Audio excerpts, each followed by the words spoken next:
up, everybody? You made it. It's high noon on a Monday. You know what that means. It's time for Coffee and Pods. Episode 14. Yep. Here we go. How is it going? What's up? Stormy, Scott, how you doing? Good. How's it going?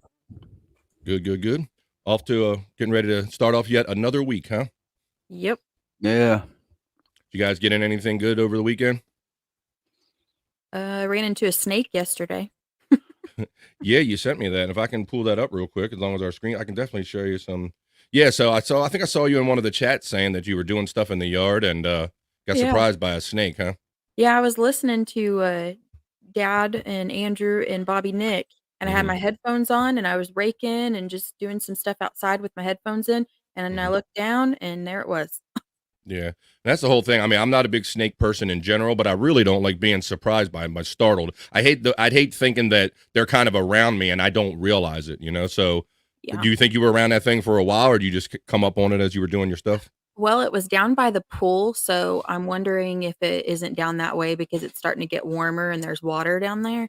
And Yeah. then, I mean, where I live, it's not out in the country, but it's wooded and, away from town. So it's kind of common. My neighbor calls me sometimes because she gets snakes up at her house. She's like, Really? "Can you bring a shovel?" Yeah, shovel. Yeah, I've What had a kind couple. was it? Oh, sorry. No, think go ahead, Scott, because I'll go ahead and ask her about it while I'll set up the little video she sent me. I was What kind looking was it up, and I don't know. I mean, it was trying to snap at me and get Oh, me. shit. So, but I mean, it looks like it's bigger in the picture, water, but mox- water moccasin, maybe? Let's I check think this so. out and It's like see. some sort of Now, water. It's small and it's got some interesting little stripes on it, Scott, but let's check it out. Look at this. I See it wouldn't right get there? close enough. See it right here? You can see my Yeah. cursor. Yeah. It's like right Yeah. there in the center of the screen, just sitting there in like a figure eight. It was It's got its trying head to Head strike out at right me. here. Let's see. And then you sent me, it was something else. I think I sent you a picture in a couple. Yeah, there's a picture of it in the leaves. Yeah, there's a picture of it just kind of hanging out right there, hiding. It's pretty long, but it was thin. And that's That's after what she I said. hit it multiple times with the rake. Yeah, so that I was going to ask you what your technique was, because I thought I saw you said you were going to you had to kill it or you were going to kill it. So Yeah. did you get it? Well, I got it with the rake, and I was beating the crap out of it, and So I couldn't find anything else nearby, and I knew if I left, it'd get away. yeah. So did you have the hard spiky rake, or were you Yeah. trying to get at the one with the loose I had teeth on it? the metal loose. Yeah. But so I mean, I had to beat the crap out of it. So you were like bouncing springy pieces of metal off of it. Yeah. Like, please just hit me with the spiky rake, please, Yeah. and just kill me instantly. I was Yeah. trying I used to have a pet snake that Stormy held one time, and Yeah. I have to find that picture and video. Yeah, Do I mean, you? that one didn't scare me though, but people were handling it. A wild snake, ugh. Yeah, I don't trust none of it. I've just never been my thing. When I was younger, friends of my young brothers and sisters would have snakes, and they'd go to the pet store to buy mice for it to eat, the little white mice. You ever Yeah. do that, Scott? You ever watch a Yeah. snake digest a mouse over a course of a couple of days? Is used Yeah, to. that's the whole reason I got a snake was to watch the process. Yeah, dude. Like when we were younger, We would we would just film it and watch. post They'd it. drop the little mouse in the fucking cage, and he'd run around a little bit, and the snake Yeah. would act like he wasn't there, and all of a sudden, pow, he just done. And then over a course of days, you can just watch the lump Yeah. getting smaller and smaller as it makes its way through the snake. Yeah. Yeah. Mine was up to the jumbo rats. He was a little bit bigger. He Really? he outgrowed the Shit. mice. Shit. What, in the jungle, you see some of them ones, they go after some bigger animals. Some of them ones that can make their mouths real big, they'll go after Yeah. some of them big four-legged animals. I have the picture of it. I'll send it to BF. I don't know if you can pull it up, but it's It wasn't in the ones that you sent me? no, the one that Dad used to have. I have a picture of. Oh, She okay, found that'd be it up interesting. quick. It would It take was me so all day. long ago. It was before iPhones and stuff were really Oh. popular, so the image isn't very clear. It's a picture But of you a can- picture. Yeah, you can kind of see it. All right. That's cool. Yeah, well, I'm glad it didn't get you. I'm glad you found it, and that's the whole thing. As soon as I encounter a snake, I'm like, man, I'm glad I found it before it found me, because I don't want to find it by getting bit by it. I see your message come through. Let's see Yeah, if we can. I don't scroll want him this to find my kids. That's my I thing. end up- Now I'm I paranoid end up about getting that. I ended up getting rid of that snake because he just started getting a little too big and mean for me. I couldn't handle it Okay. no more. I have it here. Boy, It's like I don't even hold a snake or a puppy dog. Watch this one. You Yeah. ain't gonna I believe was this shit. pregnant with my son then, so that Look was at this in picture. 2014. Oh, We'll try to get some focus on this. Here it is up here around her. It looks like a monitor from here. Yeah, it looks Yeah, like that's it's a picture that was taken with, like, maybe even a flip phone or something, I don't know, I like an don't old remember. phone. wow. That's going way back. The old flip Mhm. phones. When you used But to it get was like huge. CNN and the text like digitally, you get the internet digitally on your phone. I remember those Yeah. days. Yeah, so check that out. That looks like no small snake. It looks like it's too comparable to the size of your arm for me. So Mhm. I'm surprised. So apparently you didn't have a problem with it. That snake, Stormy. No, and I'm not really scared of them if they're, like, tame like, his was I mean, he just handled it all the time, so I wasn't Yeah. scared of it. I watched him with he carried it in a mesh sack one time to Yeah, I just grandma's house. carried around like Jake the Snake. I was Beat going to the say that sounded like some Jake the Snake Roberts shit, but you're ready to just drop somebody and just Yeah, throw the bag on him and let the snake yeah. do his thing.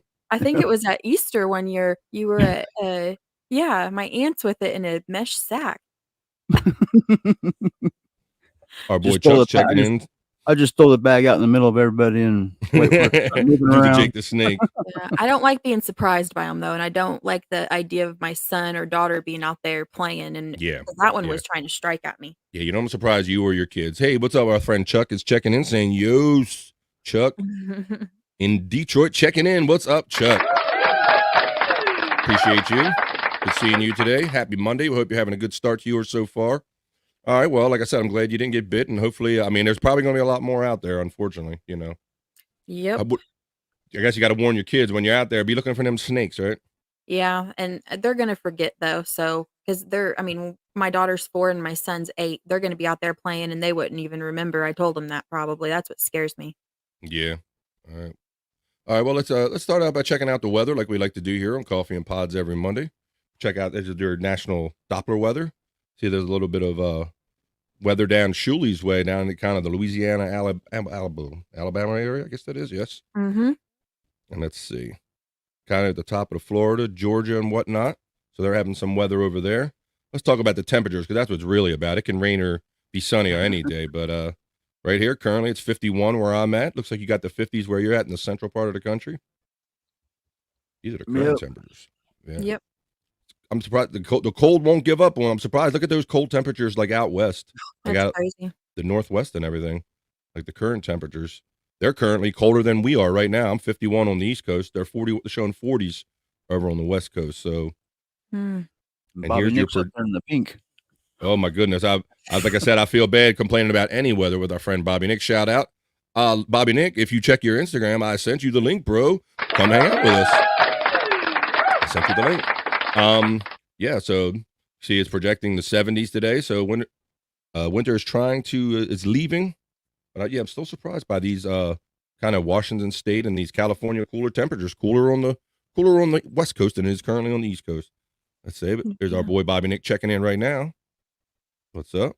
And Stormy has just shared our website for Coffee and Pods. You can watch the highlight videos that she makes every week on there. You find out information about us. We'll slowly be adding things to that.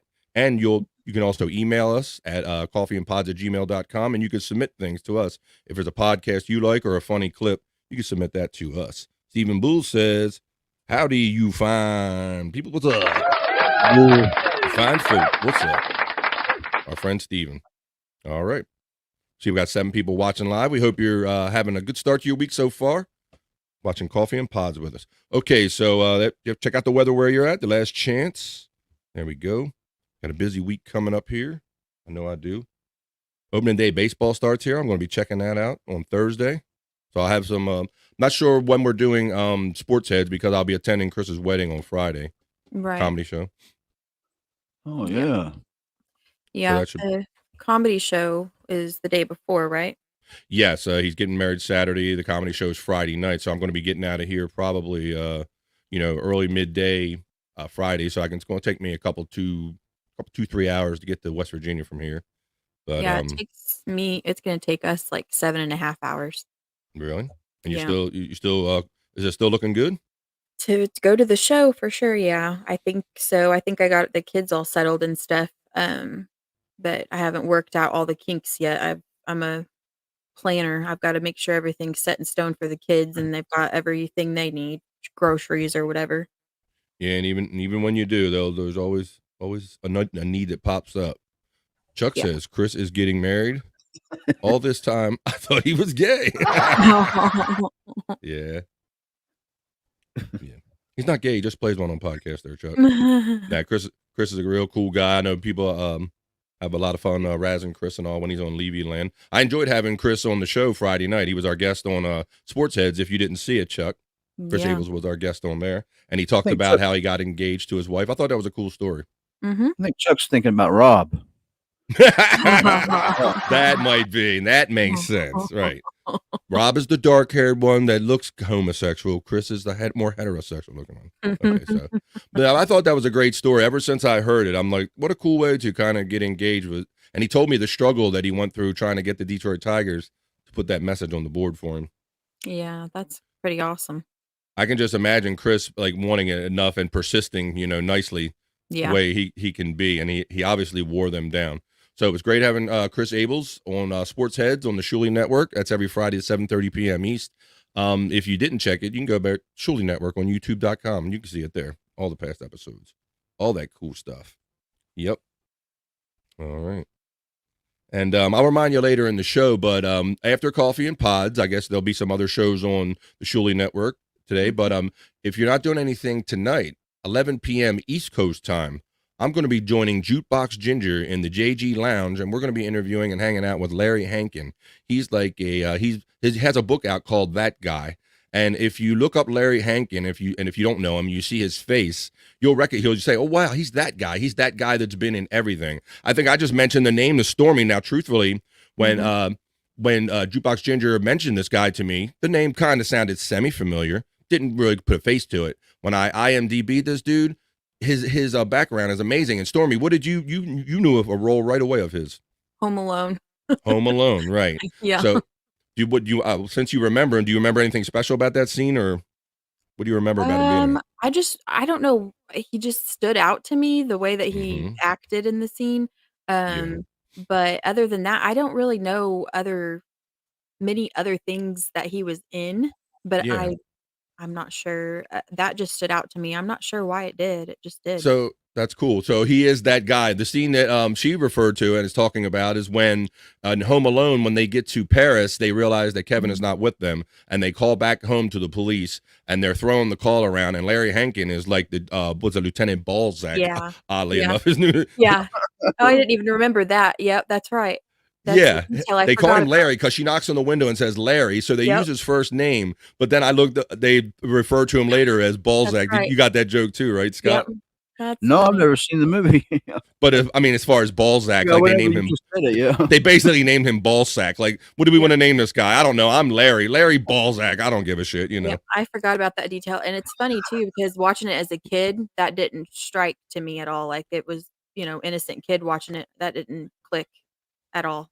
And then now I as an know. Well, adult, I you watch it and I'm can't like, say that name ever stuck until I was doing this research, and I didn't really know he had a character name other than the cop that they called. And then when she said Larry, and then he says Balzac, I'm like, okay, they even went through the extra mile to make a funny name, kind of. But yeah, he is that guy. And if you just look up Larry Hankin on the internet or IMDb, he looks like he's been in like every television show ever created. So catch us tonight at 11 p.m. Eastern time. I'll be in the lounge with Jukebox Ginger interviewing him.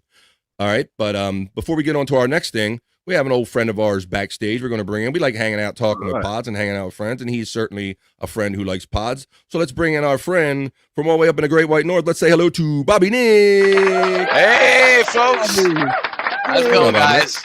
Good morning, dude. You got a fresh cut there? You look like you got a fresh buzz going there. Yeah, just did it last week. All right, all looking gone. good. That's your summer cut. Yeah, pretty much. Wow. I mean, and for you, a summer is 20 degrees, right? It's still very, very cold here. I'm waiting for spring to actually spring. Yeah. Right. So you're up in Alberta. For people that don't know, you're up in the Alberta area of Canada. So it never quite get warm there until basically almost like the middle of summer, right? Well, I mean, it'll start here in about a month. It'll be nice, but it won't be California, but it'll be good enough. It'll be dealable weather. But yeah, right now I still have like probably 2 feet of snow on my Holy shit! on my lawn. Wow. Holy shit! God. I heard Gabe, our friend Gabe, the weatherman. I talk about people with pools in Canada, and he says basically, if I'm not mistaken, Bobby Nick, the pool season can be like as short as like a month, just basically Yeah. like a strong month up there, right? Yeah, for sure, because it's it's just Yeah. not it's It's not just hot no enough. your It's location, not warm location, enough. location. Yeah. You're so notoriously cold up there for your location that when summer does finally creep its way up there, it doesn't last very long. No, Hmm. Do Well, you have we're snakes there since it's cold all the time? good we question. do. Yeah, You do? we do. Yeah. Canadian snakes, and they go, "Hey, I'll bite you, eh? Hey, Yeah, pretty hey, much. get out of my grass, eh?" Let's see. Our friend Tony Sal checking in saying he was in the Halloween movie. Love that guy. Yeah, dude.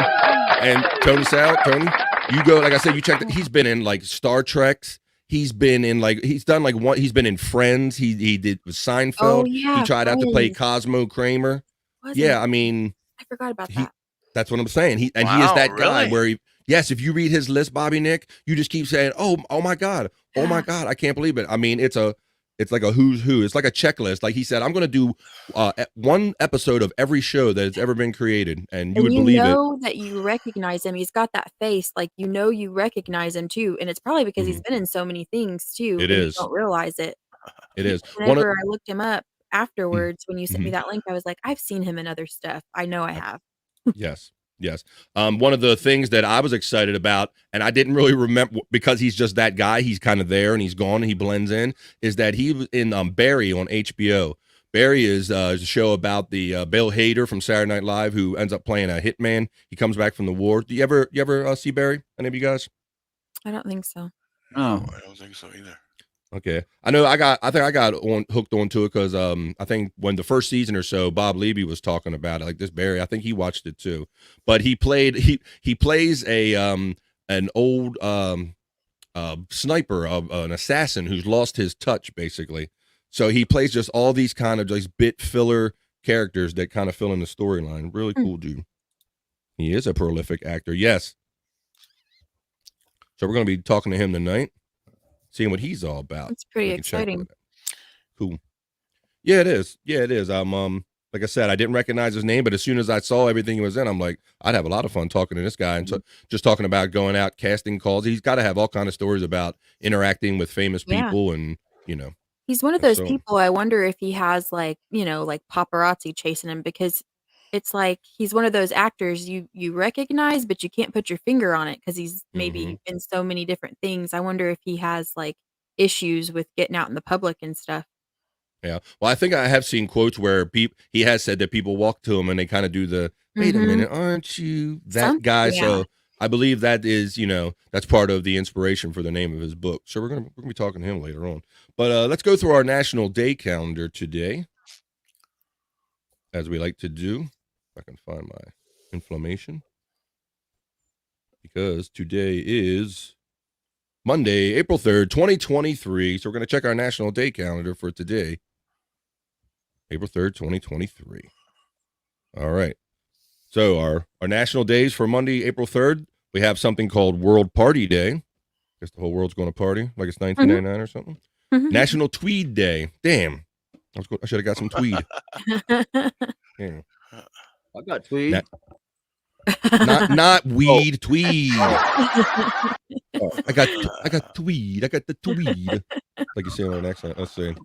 It's also National Chocolate Mousse Day, or Mousy, maybe Bob would say. It's Chocolate Mousy Day. What the fuck? I never liked chocolate mousse. It's gross to me. I don't know. Yeah, I never saw the point. If I'm going to drink, like, if I'm going to eat a mousse, I'm just going to eat like a chocolate Jello pudding, I guess, Yeah. The mousse that I've had it's always kind of like a fluffy, kind of a light, Like a whipped chocolate cream, chocolate whipped Yeah. cream-ish. Yeah, give me the real deal, Holyfield. It's National Find a Rainbow today. Find a rainbow. Here's the one that I was going to key on, though. It's National Film Score Day. So I guess you're supposed to. So it made me think about film scores that I like, and the first one that came to mind was Star Wars, because that was kind of big. It kind of as a young kid, it turned me on to like more adult, mature music, like orchestral music or like jazz music or things like that. It kind of matured. I love the feel that it gave to the movie. Do any of you have any kind of soundtracks that you like from a favorite movie or that you can think of? I like this. I like the scores that John Carpenter does for his films. Okay. He does them himself, and he also directs the movies. So, Hmm. I also thought of Purple Rain too, as far as movie soundtracks. that's a good one. Yeah. That's something I could just sit and listen to. And back in the day, I learned it on like a tape or a CD, so I know it song after song. So that's one of those ones where the next song, cue it up, it clicks in my mind. Like I know every next song because you listen to it as a soundtrack. I think that's something lost nowadays where people aren't going to know what song comes after another song. But I used to enjoy that aspect of listening to music. Forrest Gump had a good soundtrack. That's a good one. That's a good one, Scott. You're right. Forrest Gump did. I was loaded with music.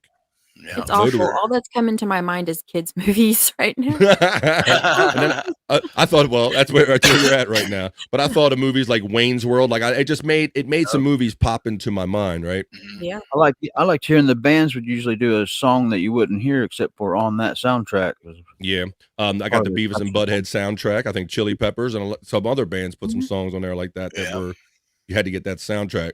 So that's why I was wondering if you guys, if this would spark any memories for you, because I wasn't really thinking too much other than past Star Wars. And when I started thinking about it, all these other ones kind of popped into mind. So let's see. Our friend Stephen Bull says, what'd he say? Put my reading goggles on. He says no. He said he lives a pretty quiet life in a nice apartment. Yeah, I guess you're talking about Larry, right? Mm-hmm. I prefer my moose with some barbecue sauce. There you go. Slathered in barbecue sauce. There you go. And Jaws. He was in Jaws. Yeah, he was in what was the Clint Eastwood movie? Escape from Alcatraz? I think he was in Escape from Alcatraz. Philip Glass did Star Wars. Mm-hmm. No, he didn't. John Williams did Star Wars, blasphemer. Okay. Oh, he was in Billy Madison too. He was in Billy Madison. That's right. See, he is that guy. Way. Once you see his face, and I'm telling you, Bobby, Nick, he is that guy. He really is that guy. Let's see. Pretty much all the Quentin Tarantino movies. Yeah, I liked Pulp Fiction soundtrack. Yeah, I really enjoyed that one. That's kind of the ones. What's that, Scott? Yeah. There was an old cheesy movie called Shocker, kind of a horror. Yeah. Megadeth did a song. Megadeth did an Alice Cooper cover for that one. Yeah. Yes, Larry. Mm-hmm. I think that was like their third single, actually. Oh, all these movies are coming to my mind now where that guy's in them. Ain't that cool? So that'd be a lot of fun. And if you come watch the interview tonight and you see his face, it might spark a couple more. I mean, Pretty Woman. I think he's in that. Yep. It's amazing. One after another. I think he did ER back in the day. I mean, the man has literally done everything. So it sounds like a really interesting, well-lived, well-storied guy, and I'm really going to enjoy that. So it's National Film Score Day. So if you want to get break out your Star Wars or your Wayne's World or your Purple Rain or whatever it be, your Beavis and Butthead, National Film Score Day. I like that. All right, let's see. All right, since this is a hot story, I kind of threw this in the hopper, as we like to say. For those of you who follow us on the Sports Heads or just know us in general, we are some wrestling fans. And the new what's that, buddy? Not everybody. My lost interest. He's the best of all. He's the biggest. He's the biggest fan. Well, the long rumored deal of WWE being sold, people thought they were going to be sold to the Saudis, perhaps. That's what people feared. It came out this morning that WWE and the UFC owner Endeavor have agreed to a massive merger. They're going to create a company that's worth over $21 billion. Really? No way. I haven't heard this yet. Wow. Right? Yeah. That is I'm glad incredible. Breaking news. I watched the end of WrestleMania last night. They have a press conference at the end of WrestleMania, and one reporter must have got the scoop, and he couldn't wait to ask Triple H. And I could tell, though, by the way Triple H was avoiding the answer, that it must have been true, because he was like, do you want to comment on that? And he was like, nope, sure don't want to comment on it. So today, Vince McMahon, let me see. I'm going to see if I can pull up my Twitter, because Vince McMahon has done something with his look. So yeah, I can. Yeah, Had you seen that yet, Bobby Nick? I seen that the other day. Yeah, I mean, let me find my page. pictures of him at the Hall of Fame. Yeah, that's funny. I didn't see him too much. I watched the Hall of Fame, Bobby Nick. Did you watch that? I did not. I haven't gotten to it yet. I always enjoy the Hall of Fame. It's good seeing like all the old wrestlers support each other. But you know what's funny about Okay. this? I remember people quoting Vince McMahon saying that he would always say that in UFC someone is eventually going to die, because he was so against the company, But Yeah. Let's see. Get my reading goggles on. It says, but Philip Glass does do a lot of film scores. Okay, yeah, I've heard of Philip Glass before. They did that episode of South Park where they clowned on him and they did like the Philip Glass. He did the Christmas and it was all nondescript and everything. That was hilarious. Oh, we are now at war, BF. You have shamed my reputation. I don't know what I did, Steven. I think we're just miscommunicating there, brother. Vince is one extremely rich old man. Yeah, and he just got a lot older. So I'm gonna check this picture out. I hadn't seen this. I know Vince has been looking rough lately. The last time before he did any of this, and here's what he looks like recently. Yeah. Look at this. This is like plastic surgery, crooked mustache. I said, Whoa. I made a comment. Bad dye job. Bad dye job. I think I made a joke on Twitter this morning that he answered every question with, "Frankly, my dear, I don't give a damn." He looks like one of those wax statues. You know those wax right? statues? Yeah, Dapper yeah. Queen. He definitely has the wax statue look going on. Yeah, kind of. He's already his Madame Tussauds mummy walking around. Nobody told him, basically. Senior. Yeah, what's going on there? Yeah. Frankly, my dear, I don't give a damn. See, next question. Well, Next question. that's an old man trying to hold on to his youth, I think. Seriously. Yeah, so anything possible, just Eesh. tried everything. He went Right. hard in the Dapper Dan. It's having a reverse effect. It is. But I mean, you usually see this with the female stars, but this time it's a guy. Well, he's vain like that for sure, and he was getting pumped up with the wrestlers. He saw himself as a wrestler. He did a lot of time in the ring, so yeah, I don't think he ever wants to see himself as old or not relevant or anything. And Well, it was just kind of sad. But Father it Time is, and I undefeated. what's that, Scott?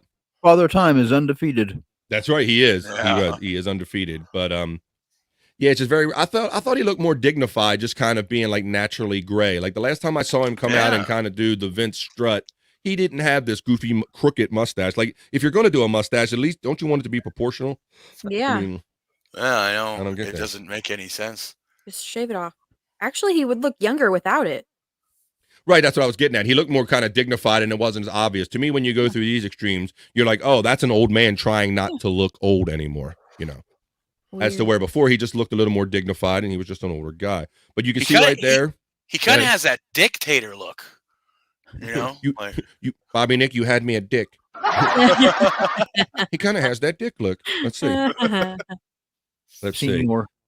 see. Senor, yes. Hey, yeah, I am selling my company. It is none of your business. I am going to be mucho rich, mucho dinero, mucho. Senor Or like- McMahon, like would you answer a question for us, Senor McMahon? Yes. or I like will the answer a question. leader of a cartel, So I just for those of you who know Vince McMahon bought the business from his father and built it into the mega thing that it is today. And he has Stephanie McMahon as a daughter who handily multiple times stepped in and chaired the business and ran the company day to day. You have her husband, Paul Levesque, Triple H, Hunter Hearst Helmsley went by. He's doing the programming and the day-to-day operations, and he seems to be killing it. I wonder how they feel. I wonder why he's so eager to cash in on this rather than have his family continue his legacy. He's just kind of cashing in, if you ask me. Yeah, for sure. I mean, everybody always thought the company would go to Stephanie and Triple H. And Stephanie Maybe Triple she H, doesn't or want if you were watching last night, Shane McMahon made a reappearance in WWE, Bobby Nick.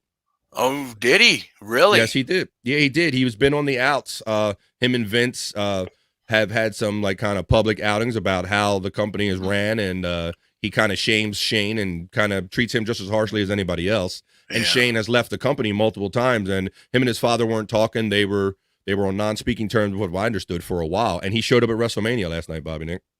Wow. Well, that's incredible. It's something I still have to watch. Yeah. Hi, Brian. Brian Clowder checking in. Hey, Brian. What's up, boy? We're going to have you on here, Brian Clowder. Yeah. I will have you on on. the sports heads, too, for hockey. Well, I'll give you your choice, Brian. You can be on Coffee and Pods, Sports Heads, or both, whatever you. Last week, I don't want to hear none of this. BF don't want to have me on the show. I don't hear none of this shit. BF don't have me. You suck. BF sucks ass. Let's see. Stephen Bull says, Father Time is a big asshole. I agree. He stole my vim and vigor. Oh, I will never forgive him. Bastard. Father Time. It's our boy, Jake Hudson. Checking in. What's up, Jake? Hey, Jake. Vince doesn't like Triple H. Well, I don't know if he does. Well, it's his son-in-law. I don't know how much he doesn't like him, but I really don't think he doesn't like giving the control to anybody. And he did seem to give a lot of control to Triple H. I'm sure he was in his back of his head the whole time he wasn't in charge of the company or whatever. Oh, it's our friend all right out from the West Coast. It's Taz checking in. Hey, Taz. Good morning / afternoon. Hey, just got up. How is? Is good. Is good. Yep. Better now that you're here. Yeah, so he's selling that out, and I guess he'll have plenty of money to buy hair dye and plastic surgery for whatever his remaining days are. All right. So that was cool. So yeah, that was kind of breaking news. I kind of picked up on it that it might be happening last night. But Bobby Nick, check this out. So Shane McMahon comes in to do a little wrestling bit. It's Snoop Dogg and The Miz, the wrestler. They're hosting WrestleMania all weekend. Shane comes down the ramp. Shane and The Miz are supposed to have a go. Snoop Dogg says, Shane, take care of The Miz, beat his ass. Dude, Shane, heck at the video. Shane takes a couple steps, and I thought it was wrestling. He fucking tore a quad. He didn't even get to do the bit. He literally tore a quad just walking around the ring, like just turned his leg wrong. And if you pick up on the story, they had to improvise live, and Snoop Dogg had to step in and basically beat the Miz's ass unscripted to make the bit, to finish the bit. No. Yeah, dude. Oh, my goodness. Yeah, Triple H talked about it after the show and said, yeah, Shane was like the only injury, the non-wrestler. Shane was the only injury reported. He tore a quad like non-contact. And he praised Snoop Dogg. He said, this guy's a showman. He said, because a lot of guys would have stood there and go, what do we do now? He goes, but this guy's in a worldwide audience. He didn't know that Shane was going to go down. So he took over and ended up dropping Miz. So it was really cool. So even if you're not a wrestling fan, it's kind of just cool to keep up on what's kind of going on in the background and the Hollywood shit. Let's see. We got our friend Balls Deep. Hey, morning. Balls! Balls is a good dude. I hang out with him in Discord a lot. So well, that's cool. I've been seeing him really show cool up guy. recently, and I've seen him in other chats, and I'm glad to see you in our chat, Balls Deep.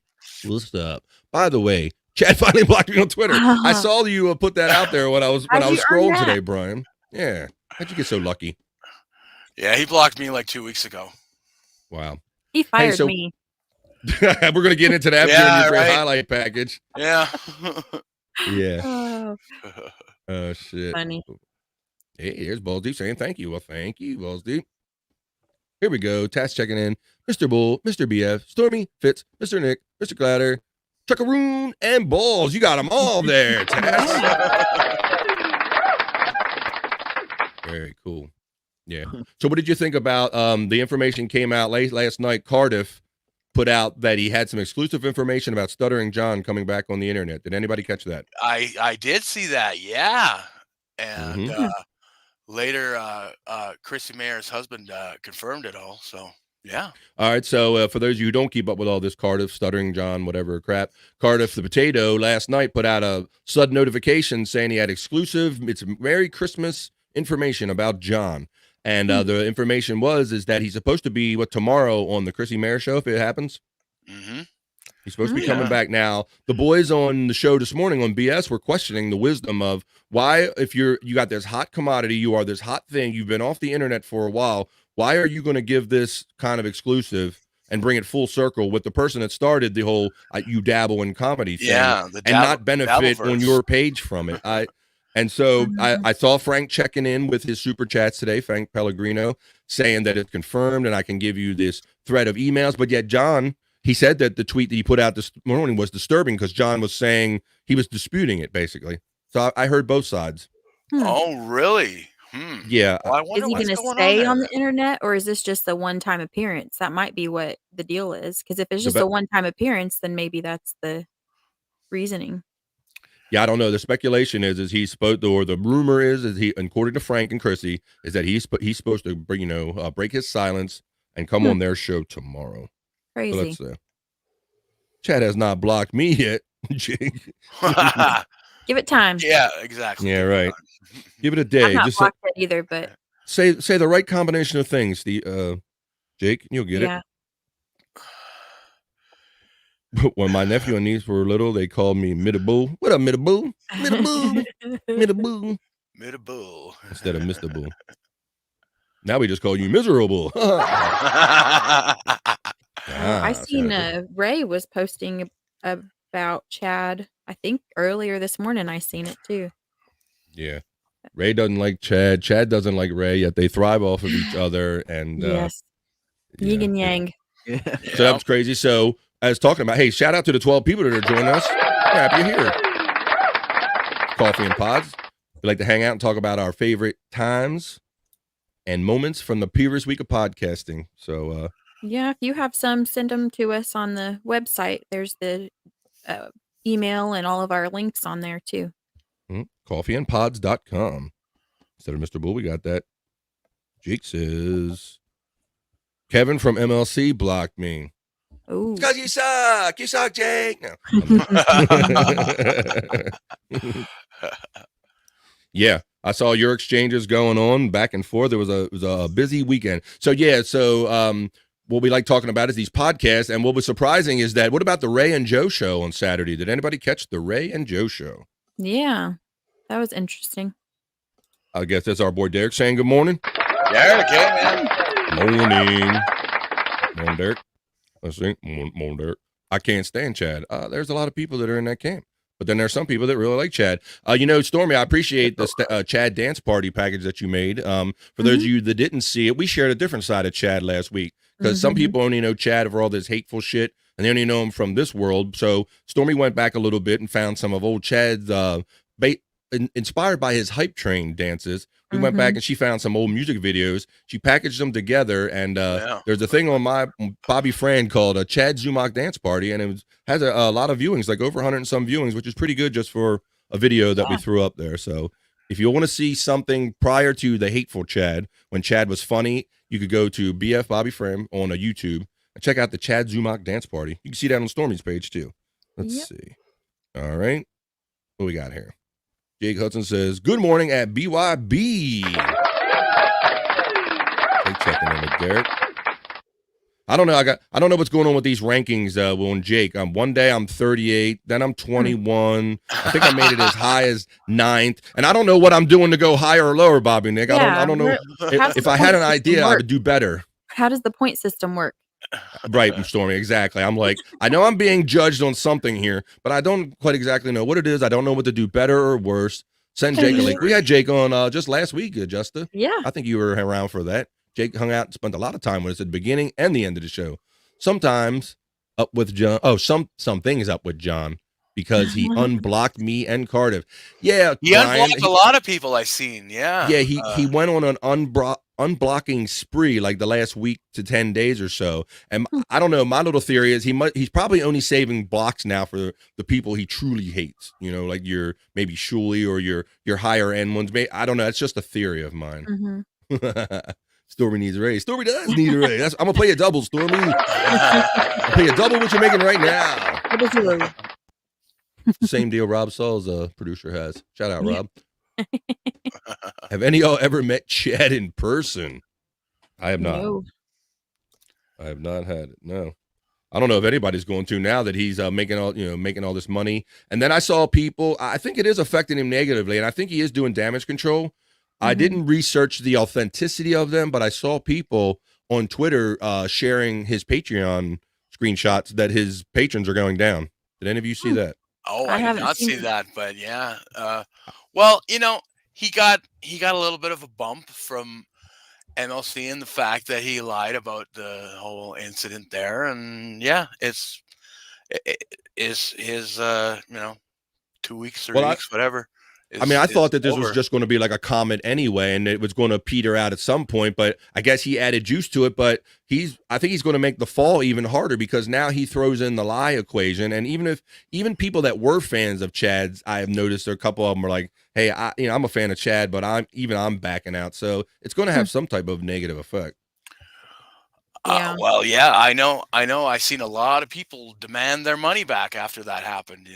After Says the he has lie came out. 158 patrons right now. Does he?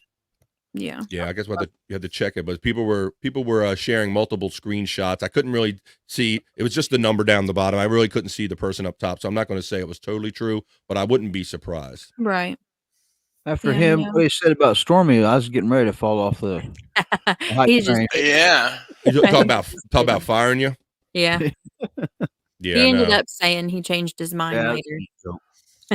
That's the whole thing. He's so wishy-washy, and I'm going to say it's Stormy. It's very similar to Steel Toe, where he'll say something with a lot of passion, and then he'll try to spin it another way or back off of it at another Yeah. point. Yeah, and then Kevin asked him after he said, "No, she's not fired. She's okay," or whatever. Then Kevin said, "So pretty much everything you say on here means nothing?" He said, "Yeah." Exactly. And so that's why. So if something's funny, I can laugh at something funny. But if you're going to get me to watch a show because I'm going to believe a guy or I'm going to believe what his thoughts and theories on things, he's not that guy. He's there for Kevin and Bob to clown on to basically bounce shit off of. Yeah. Yeah. Well, I at this think point, he's lost all credibility. Yeah, I There's think he no should take credibility. some money and that he's made and invest in his podcast if he wants it to grow at this point. He has to take some money and invest in it and kind of build, but I don't know. He's all about the hype train. There are a few podcasters that are getting off on the hype train and don't want Yeah. the anger to end. Oh, yesterday's hype train was good. I put some of that in the highlights because it was I did, funny. and the boys it's the Oh my same one that God. the boys were covering this morning on the show, right? Yeah. Where Shuli said he kind of needs, I think we got to have an intervention or something. Yeah, he was spazzing hard. He's nuts. He's crazy. It looked like a seizure. It was didn't so look like a funny, dance. though. Exactly. Yeah. It's so Yeah, it's a train wreck. Yeah, it's so Yeah. stupid that it's funny. It's not funny on purpose. It's funny because he's stupid. That's the thing. Yeah, exactly. I think he said a couple of days back he had 250 followers or so. Yeah, I've been seeing multiple tweets of a precipitous fall in his patrons. Hey, we got our friend KDF checking in. What's up? Hey, Kevin. What's up, Kev? Glad to see you back. Yeah. Chad is playing the heel. He is grifting hard. Yeah. I don't think he's playing. I think he is a fucking heel, Steven. Yeah. I clicked on I think it was over the weekend. It might have been Friday though. On Kevin's, he posted a link for his Twitch channel where he was just listening to music and stuff. That's pretty cool. Was Kevin just Chad? Who was? Kevin. He was just listening to music? Yeah, just letting people request music and being kind of like a DJ online on Twitch. It's pretty cool. Really? He was like mellow? Mm-hmm. I didn't even know that was a thing. Kevin Dumbfuck, not Kevin Brennan. Oh, okay. You totally confused me. Yeah. Now that makes sense. Yeah, I was watching. I thought you were talking about. Yeah, No, not Kevin got Brennan. me confused too. No, Yeah, Thank you. I was would watching be last weird. night. And yeah, I actually requested a few songs. It was a really good. Yeah. No, that would be weird if that was Kevin Brennan. Oh man. Exactly. Right. He actually fell 'Cause, asleep. He's had two of them so far, and he actually fell asleep on the first one. Oh, did he? Did he? I didn't He stay that did. long, I guess. But that's Yeah, funny. because music, joy, and humor are Kevin Brennan's kryptonite. Like if anybody attempts to be, if Bob ever attempts to say anything positive or attempt to act like he's having fun, Kevin just like shoots it down. Like don't make me laugh and have fun. I don't want to do that. All right, we got a. Jake says, I am no longer going to be part of Misery Loves Company podcast. I wish them well in their future endeavors. That's very big of you, Jake. He was giving him double birds. I saw last week. Let's see. Balls Deep saying, what's up? Hoorah Podcast. We got another compliment for the hair, Stormy. 2 weeks in a row with the compliments. Thank you. Yeah, I did notice a difference last week when you came on, and I was like, oh shit, she dyed her hair. Yeah, thank you. Yeah. Tass, old Balls Deep shouting out Tass. What's up, Bulls? Kevin shouting back. Right, BF. Tass saying, what's up? We're laughing, having a good time. I love seeing the love and the interaction in the chat. Kevin, oh, haha. I was like, what the fuck? That's right, the blackout stream. Okay. Yeah, that's what he was pulling off. Well, that's what ended up happening. He blacked out. The blackout stream. He was trying. Well, I don't know, Kevin. Did you manage to have another blackout stream last night? I kind of fell asleep during it. When you say blackout stream and people bailing on a show live, Bobby Nick, it reminded me of a couple of months back when we were watching MLC and Chad was running it, and Chad was acting like he wasn't drinking, and he disappeared off screen. He left one chat on, and he didn't come back for over 20 minutes. And the guys were stuck. They couldn't put a chat up or down. They couldn't move the show along at all. And I'm like, I had a feeling that he went and got drunk. He passed out somewhere. So I think he did a unplanned blackout stream there too. What's up? Look, Kevin says, yep, too much vodka. Yeah. What is that, Kevin? I don't know that amount yet. Well, he had a glass that was like huge, just straight vodka last night. Oh, bro. you're like the longer he was trying. He was trying to black out. Because if the closer you get to the bottom, the more, and if you're a little bit tired, bro, you're putting that vodka down, you're gonna be out. Let's see. Brian Clowder. I don't know. You might have been one of the ones I saw in some of those tweets. Brian Clowder, excuse me. Clowder like daughter. I'll get it, Brian. Yeah, that might be overblocked. He's down 153 subscribers. Yeah, so I don't know if you were the one pointing that out, but yeah, if you're the one pointing that out, that might explain the block. Yeah. He's saying on brand. On brand with the passing out with the blackout stream, I guess. Funny. Hey, it's our friend and our guest from 2 weeks ago. Hey. KB checking in. Hi, KB. Co-host of the broadcast with Uncle Rick and Mammy. And I should mention that KB and Uncle Rick and Mommy tomorrow night will be on me and Andrew and Scott's show. I heard that. So, just hanging out, kicking it with you guys. Yeah, I heard. Andrew told me that, and I know that the lady said something about I think they wouldn't mind having him on. So maybe that'll all happen. Now Andrew will love that. Sure. Andrew loves the ladies. He'll love talking shit. That'd be great. Let's see. Yeah, I told him to keep it in his pants. Yeah, he was asking me and Bobby Nick what his etiquette should be. Yeah. boy, if he's going to you two guys for etiquette, he's in trouble already. He's in trouble already. He's gonna be like, so ladies, when are you coming over to my house? I like that. It's a good point. I like Jake I'm no longer in the Kevin Brennan business. Yeah. See. Hey Kevin, play some Black Sabbath. Kevin is like, Black Sabbath is an idiot. Guns and butter. What's guns and butter? Let's see. Oh, we got a hair battle going on here. Yeah. See, Bobby Nick? Your hair's better than mine. She had the freshest hairdo until you had to show up and out. Yeah, I know. I have outdid. I'm so sorry. He's got that fresh military crew cut going on, bro. That's the summer cut. We call that the summer cut. If I get the same haircut, who will win? Oh, I'd pay to see that. I'd pay to see Bobby Nick put that wig on. Look like that. Yeah, that would be funny. A chalice of vodka? Holy shit! That's right. Yeah. And that's if it's just the regular shit that'll put you out. A chalice. But bro, what are you doing? I chugged like 10 shots at once. Oh man, he's nuts. He's crazy. Scott's got the hair. Scott's got that hair out. Oh, look boy. at that hair.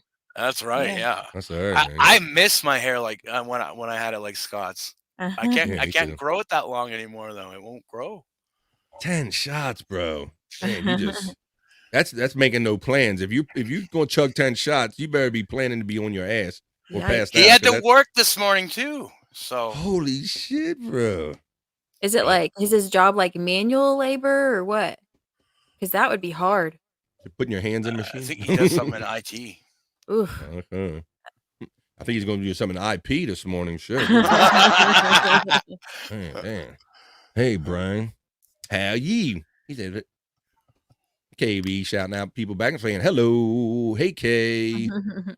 Balls Deep says, usually when KDF Blackout streams, he's naked in Rochester. Let's see. I'll give you one on that one. Hang on. Ready?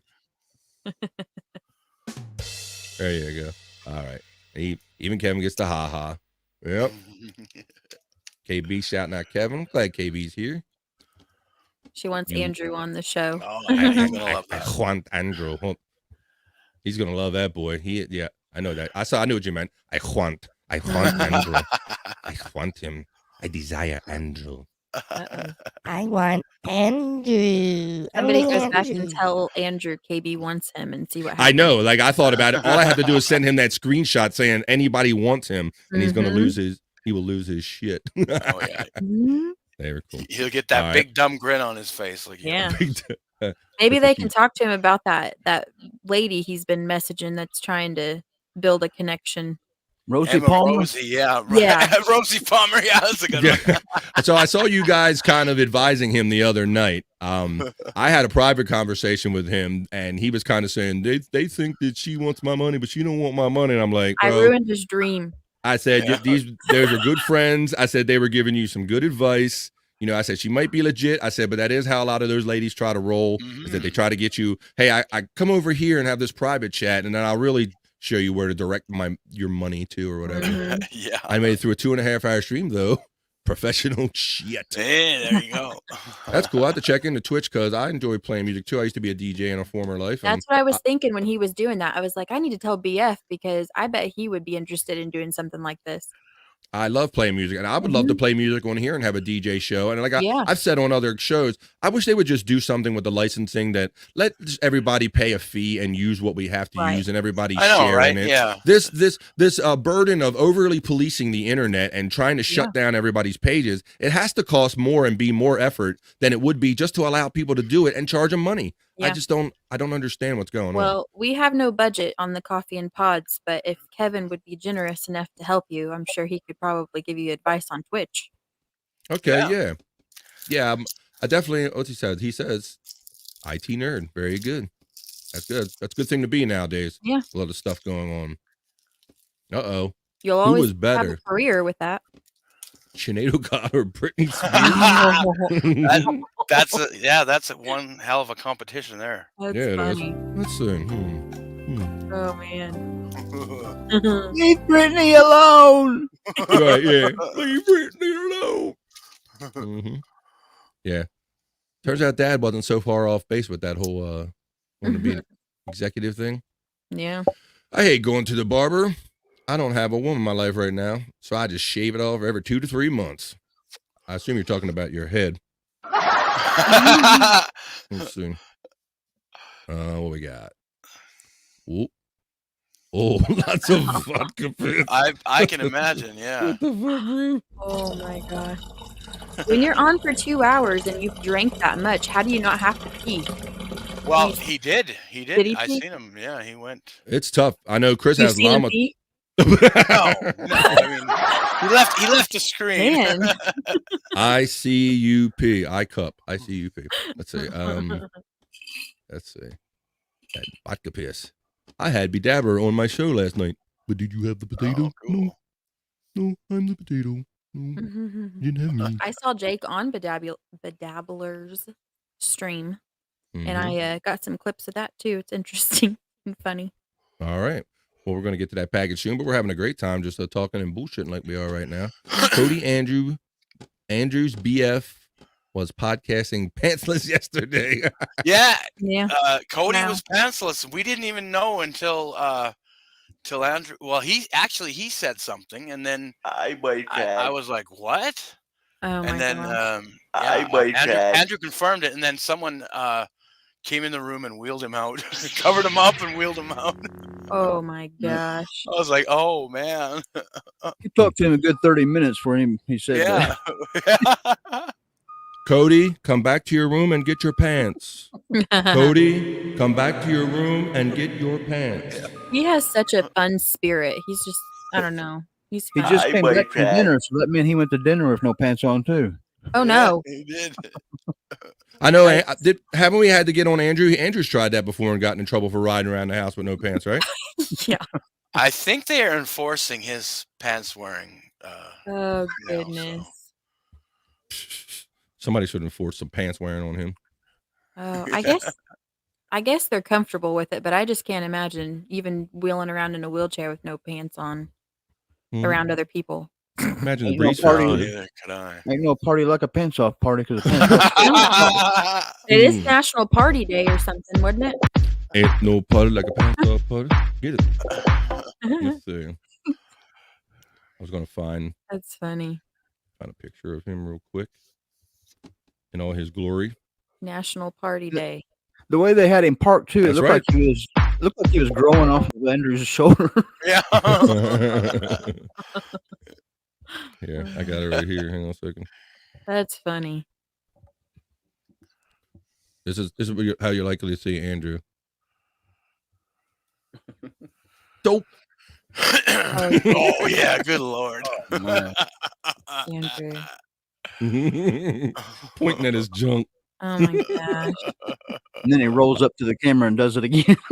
Yeah, he does. Yeah, he does. Man. Fucking nut. All right. Well, we're heading our way to that clip package that everybody's looking forward to. It's almost the top of the hour here on the East Coast. Let's see. Kicking back pod, yeah. Mm-hmm. Amorosi. And Rosie's Five Sisters. I would love a DJ show. Yeah, Steven, I really enjoy music. I enjoy music of all genres. I know you do, bro, because you're constantly sharing and tagging us in the That would music. be good. And the only thing that's really stopped me is the copyright issues that if I tried to go in here and do a show, it would just get shut down. So I'll need to find a nice private place to do a show or something. Pretty sure we can do it. Well, Yeah, that you would seem be to be able cool. to get away with it on Twitch. I know people are talking about Twitch and Rumble. It's kind of the Wild West right now, right? Yeah, maybe not replays, but live anyway. You know. Mm-hmm. I think That's that cool, would be Kevin. cool. We'll have to talk. I love just I got a shitload of music. Either, I mean, we can play it off of the internet or I have CDs. I got different ways of playing music. I could kick it in. Mm-hmm. Fits one hair. One hair. Yeah. Oh no, BF. I go wood floor too. Oh, that's TMI. Really? He probably has a catheter. Oh, Me? while he's doing his show, he puts catheter in so you don't have to go Oh, pee. maybe. Yeah, it can be a challenge. I mean, a lot more often than not, I'm kind of waiting to get off here. I'm like, okay, guys, that was a really good show, and then I got to run to the bathroom real quick, you know. But I know Chris has llama time. We don't have no llama time. Jake says, "Oh no, Stormy." Oh, the clips. They're good ones. It's funny, Jake. Hey, Jake, I tried unblocking you on YouTube, but it's still not showing your messages. All right. Oh, well, there you go. There's a jar. You can always save. Yeah, by this is your- how you do it. It's not so easy for a female to use a jar. Yeah. We just got to get one of those shiwis. Shiwi. Uh-huh. But, I mean, I just picture that as just basically a funnel. Couldn't you use a kitchen funnel? Yeah, there you go. Yeah. Just cup it like your junk and just point it at the urinal. Like when I hear those shiwis, I'm like, why don't you just get a funnel out of your kitchen? That's funny. Let's see. Nick had those two all excited yesterday. They were cutting up like little schoolboys. Oh yeah, Andrew and Cody. Yeah. Mhm. Twitch lets it fly live. No CODs though. They mute it. Yeah. Yeah, they mute it. So COD, is that cash on delivery? What are we talking about? No tweet. So I think he meant VODs. video on demand. Okay. Yeah. Got it. I think That's there's cool. ways Oh, on he Twitch did. you can Ballsy. monetize stuff Correct. too that's different than YouTube, I think. Yeah, it's actually a lot less of a road to get affiliated, like monetized on Twitch. It's Yeah, way I'm easier. interested in that too because you've seen us. We're broadcasting this show today on your typical YouTube. I got it on Facebook on the Armchair Comic / Sportshead group, and I have it on my Twitter, Bobby Nick. But I know that there are other faster ways to monetization than YouTube out there. I understand, right? Yeah, for sure. Yeah. Just see. something to look into. Yeah, definitely. Quit. Kevin says Twitch just unpublishes your stream if they sense a bunch of copyrighted music. They don't seem to do anything more than that as long as you leave it unpublished. Yeah. Okay, that's cool. That's another thing about YouTube is that half the time, you'll break a rule and you don't know after the fact. It'd be one thing if you clicked on something, they said, hey, by the way, if you do this, you're going to have a problem or something like that. But there are things that they offer there that you can go out and click on that are kind of violent or graphic. You can click on them and find them there. But if you choose to use that in a live broadcast, they penalize you for it. Yeah, that's the strangest thing about YouTube is that you never know what's safe, truly, because they allow it for one channel and then not for another. So yeah, and there can be that where it's different. It's the rules are applied differently to different entities. I saw a couple months ago where Chrissy Mayer's YouTube page was being taken down for showing things that other major news outlets were showing on their Twitter, on their social media. Yeah. So there are multiple standards sometimes too. Hey, we got a new friend checking in. Jahangir Shah. Hello. Jahangir Shah. He says, how are you alls? We are fine. Good. Welcome. Jahangir, if I'm pronouncing that correctly, welcome. Let's see. Some artists' work won't trigger algorithms that sniff out copyright tunes. I use that term too, sniff, because that's what they do. Other musicians encourage proliferation of their material, regardless of the platform oversight. Yeah. There's definitely different schools of thought out there. I remember for the longest time, Metallica didn't want to have anything to do with being available online because they went through all that Napster shit, Bobby Nick. Where they sued Napster when the college kids were like freely sharing their shit, and it was really the Wild West. And before anybody kind of pulled it in, and you had a lot of these pay sites, they were just giving their music out for free. Let's see. 50 followers plus so much time. Let's see. He says, I'm new. A new friend says. Kevin says 50 followers plus some watch time and concurrent viewers. That's all you need on some of them other ones? Yeah, on Twitch, that's all you need. That's cool. If I can drag like half of my YouTubes over there, I'll be in good shape. Let's see. I'm a singer from Pakistan. Very good. Oh, really? Excellent. We love that people all over the world are enjoying coffee and pots today. Plus, you can take Stream Elements tips. Yeah, I've been looking into that too. Yeah, Stream Elements. Yeah, different things with Stream Elements. Is that I've seen Stream Elements talked about? Is that like that's another a format to broadcast in, like a template for broadcasting? There you have different I don't know if you want to call it apps or outlets to do different like things, tools, elements to production your stream. software, basically. Yeah. Yeah, I definitely want to drag some other, because StreamYard's kind of limited to what they put out there, but I do wonder like other things that I could pull into StreamYard. Have you ever seen those bots that are in people's chats that are posting their links? It's like that. Yeah. Okay. Yeah. And I see people with the motion background graphics. I see, people that are rocking some stuff, Yeah, But, which you can do that without Stream Elements, but I think Stream Elements opens up like a broader spectrum of things with that too. It's cool. And they let people send you tips. That too.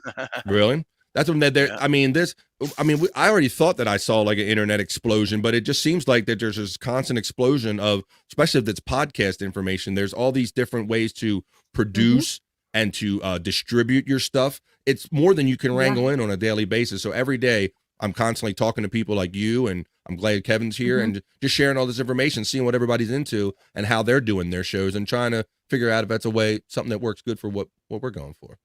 Yeah. Yeah. All right. Get the good morning and the high with the Alice John Hudson. Oh boy. It's so less. Yeah. You just gotta keep going at it, Jahangir. Well, what, on YouTube I think you need 4,000, right? I heard that, yeah. Like 1,000 subscribers and 4,000 hours I think watching. Something like that, yeah. Yeah. Yeah, that's crazy. Which watch hours I think qualifies as like if you do like premieres and stuff too, or if you post already recorded stuff or like produced stuff too. So that helps if you're doing stuff when you're not live too. It can be repeated, right? As long as as long as it's something that's new that somebody's watching, a new selection. Yeah. I was trying to explain that to Rob Saul the other day. Yeah, I'm not sure if he's like following it that closely. Stephen Bull says, "Oh, that fucking Lars from Metallica is a jerk off. He had a fit in the '90s against used CD stores.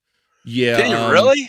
I never heard about that, but maybe yeah, reselling some. I don't know, because I mean those guys, they did bootlegs. They bootlegged their own shit. That's how they got famous.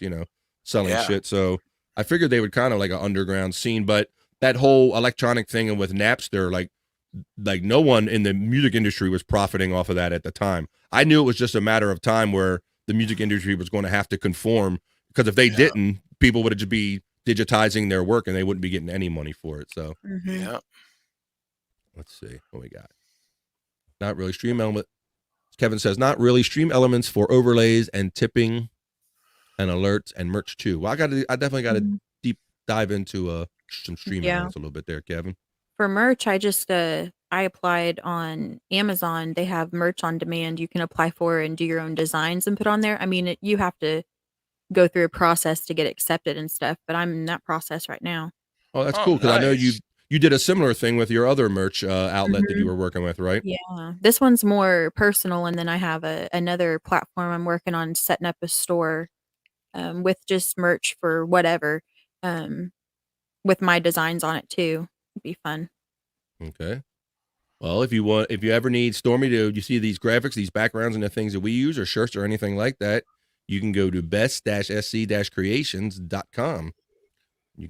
She'll help you out with some graphics. She can get stuff put on posters and shirts and all kind of stuff. Yeah. So Amazon's just a commonly used platform, and I always had trouble whenever I was trying to get Bobby Nick stuff to Canada, and that Yeah, way shipping won't be as much, is what I was thinking yeah. too for people. So just Amazon has those built-in logistics that some of those other companies didn't have, where I guess yeah. they'll mail shit for you. Mm-hmm. They won't think about it as much. If you switch to OBS, you will get a lot more functionality, but it's a little bit of a learning curve. Better way in the long run if you can handle it. Thank you, Kev. I've heard stream elements. I've heard these things thrown out there, OBS, but I've never looked into any of them. But I really want to make my show more dynamic, and I don't want to be just limited to what StreamYard does. So as the weeks go on, I will be more interested in learning. And Story and I are throwing. She's like, "Did you hear about this? You can download stuff this way. We can record this way. We can do a graphic that way, and we could spend every day just talking about new methods of doing something." So that's what Yeah, we're well, having a lot of. Stormy's always brainstorming. Yeah. There you go. Yeah, and I try to learn all these things before I bring them up to other people, because I hate to, like, bring them up and then you have to pay, like, an astronomical fee, or it's not possible to use for what you want, so I try to figure it out myself first.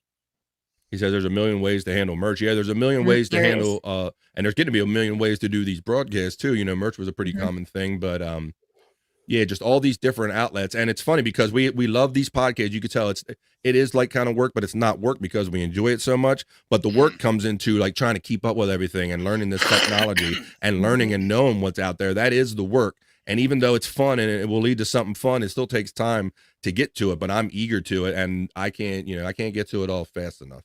So let's see. Yeah. When we handle merch, There Balls is. Deep says, funny thing with Twitch, affiliate has almost all the perks of a partner, but affiliate is allowed to simulcast to other platforms like YouTube, but partners can't. The incentive to fully monetize sucks. Thank you for that information. See that right? There's all those little nuances that you don't. That's a lot of trial and error, and you really don't know, or you find out until you fumble over it, or somebody's nice enough to share some information like that, and maybe you can avoid some of these pitfalls and maybe go a better way. So I appreciate you sharing the information. I didn't know that. Yeah, Balls. I've See? talked to people who have partnered on Twitch, and they said a few of them have said they wish they wouldn't have partnered. They just wish they would actually just have stayed an affiliate. Thank you. So partnering is literally what it's saying. Your cut Twitch is getting on the cut. You're partnering with Twitch. Is that it? Yeah, and then your videos are exclusive to Twitch for 2 days. So okay. That can be a big problem if you want to stream to more than one platform live. Yeah, you hear about there's Stitch. I mean, there's Kick. I saw ESO was on Kick. He started up a new Kick page the other night. So it's like every day or every person you talk to, you can find out another way to do all of this stuff that we're doing. And they're probably all good ways, but it's just finding the ways, figuring it all out and figuring out what works for me personally. Let's see. What's it say? Don't Don't shop for partners. Others have, Others have regretted being partners. Yeah, thanks for that information. Yeah. Because we have talked about Twitch and some other possibilities. I had some business trouble over the past few months, but I'm back on track now, and I'm fixing to buy some merch. All right. Hey. I know you heard Stormy's on the case, so we'll be getting that merch out to you. Yeah, I found a way to make merch too through like on-demand services too, where if they have multiple companies that they work with, so if you order something with this one company and they don't have it in your size or what you want, they go down the list to another one and then you can go through that one. So it's just one platform, but they have multiple distribution companies, so it'll be helpful too.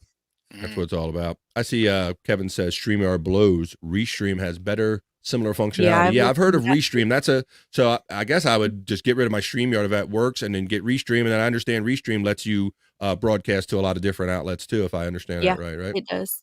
Yeah. Yeah, so I'm like I said, I pulled it all in and I'm following it all. It pops around in my head like popcorn, but really trying to focus in on it is the time challenge. Nice, Steven. Let's see. Jake says, I lost my dad on February 7th, 2020 because of liver failure and kidney failure because of alcohol. We're sorry to hear that, Jake. Yeah. Sorry to hear that, brother. That's unfortunate. That one's for Andrew. And fucking what? Yeah. I was Andrew's like, Googling it, yeah. Sign me up. It seems like it's against their terms of service, but people are getting away with it somehow. Strange. Yeah, you wonder if it's just, I like a lot of things we've learned in life. It's probably only a matter of time because once people pick up on it and they go, what they're doing what over there? Oh, we need to regulate that shit, So. Yeah. They always got to spoil the fun. Yeah. Just because somebody wants to show a titty or something. Okay. All right, let's see. I still want that Christmas shirt of Andrew that Stormy did. Right, yeah. Kevin says, unblock me, Jake. Let's see. I lost my pops the same way too. Mm-hmm. Well, there we are. All right. Well, we're caught up on the chats right now. We appreciate everybody being here. The coffee and pods. All right. Let's do a little haha history. Yeah. We have our day in haha history. I like doing. So I bring that up. So we just got it ready this time. I'm not surprised this time. There we go. We like to help our friends. We like to, it's a way to keep up on some things that happen in history and help of our friend at the same time. So today in haha history, let's share it. Today is April 3rd in haha history. The first handheld mobile telephone call was made by an employee of Motorola, thus ushering in a new dark era where spouses coming home late can't claim they didn't call because they couldn't find a payphone. For these and other humorous historical observations, you can get your copy of Haha History.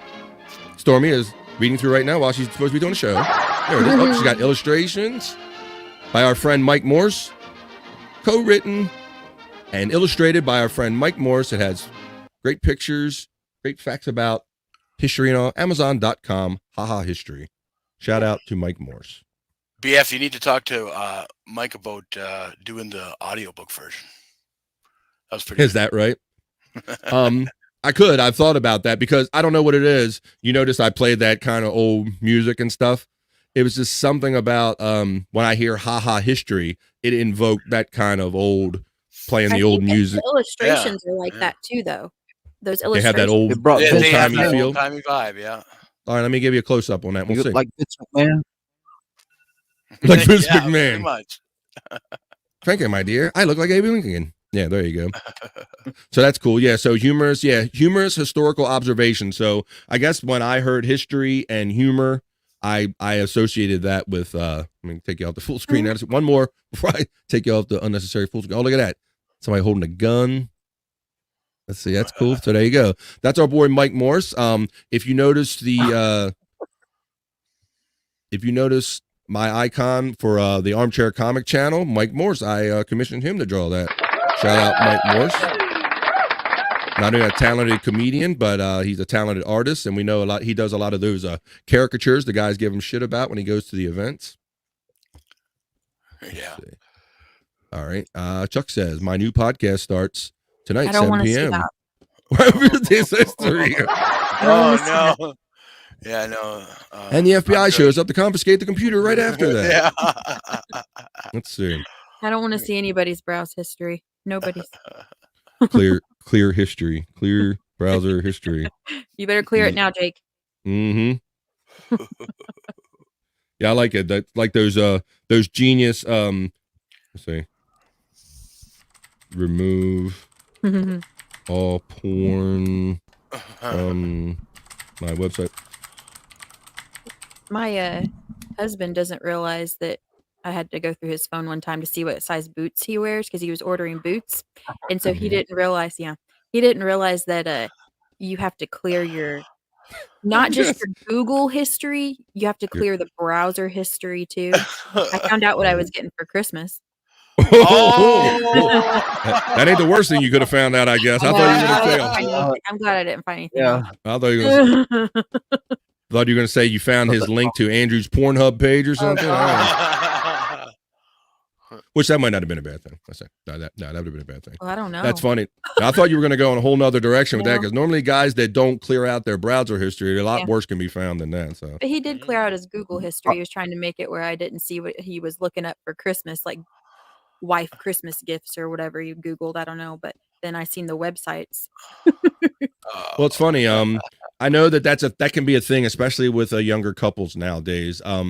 I give no fucks. I don't really have a lot of trust issue with my wife, so I'll leave a room and leave my phone there.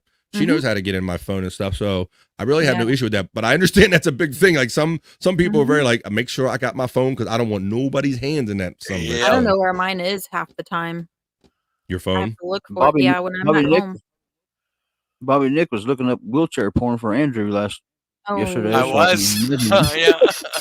I didn't know that was a thing. Did you get many hits? Surprisingly, yes. There was lots. Andrew wanted to know if there was like a lane for the wheelchair. Like a kink? Porn. Yeah. It is definitely a kink. And if not, he's ready to make one, right, Scott? You guys gonna be a trailblazer. Well, that's his goal. Yeah, I know. It's our friend Mammy. She gets a piece, and you'll get the applause. Hello. You can check them out on the broadcast. I know. I hope KB put some ice where she needed it when she was talking about on the show the other day. Yeah. Oh man, I laughed my ass off at that little skit she did. Holy crap. That was pretty fun.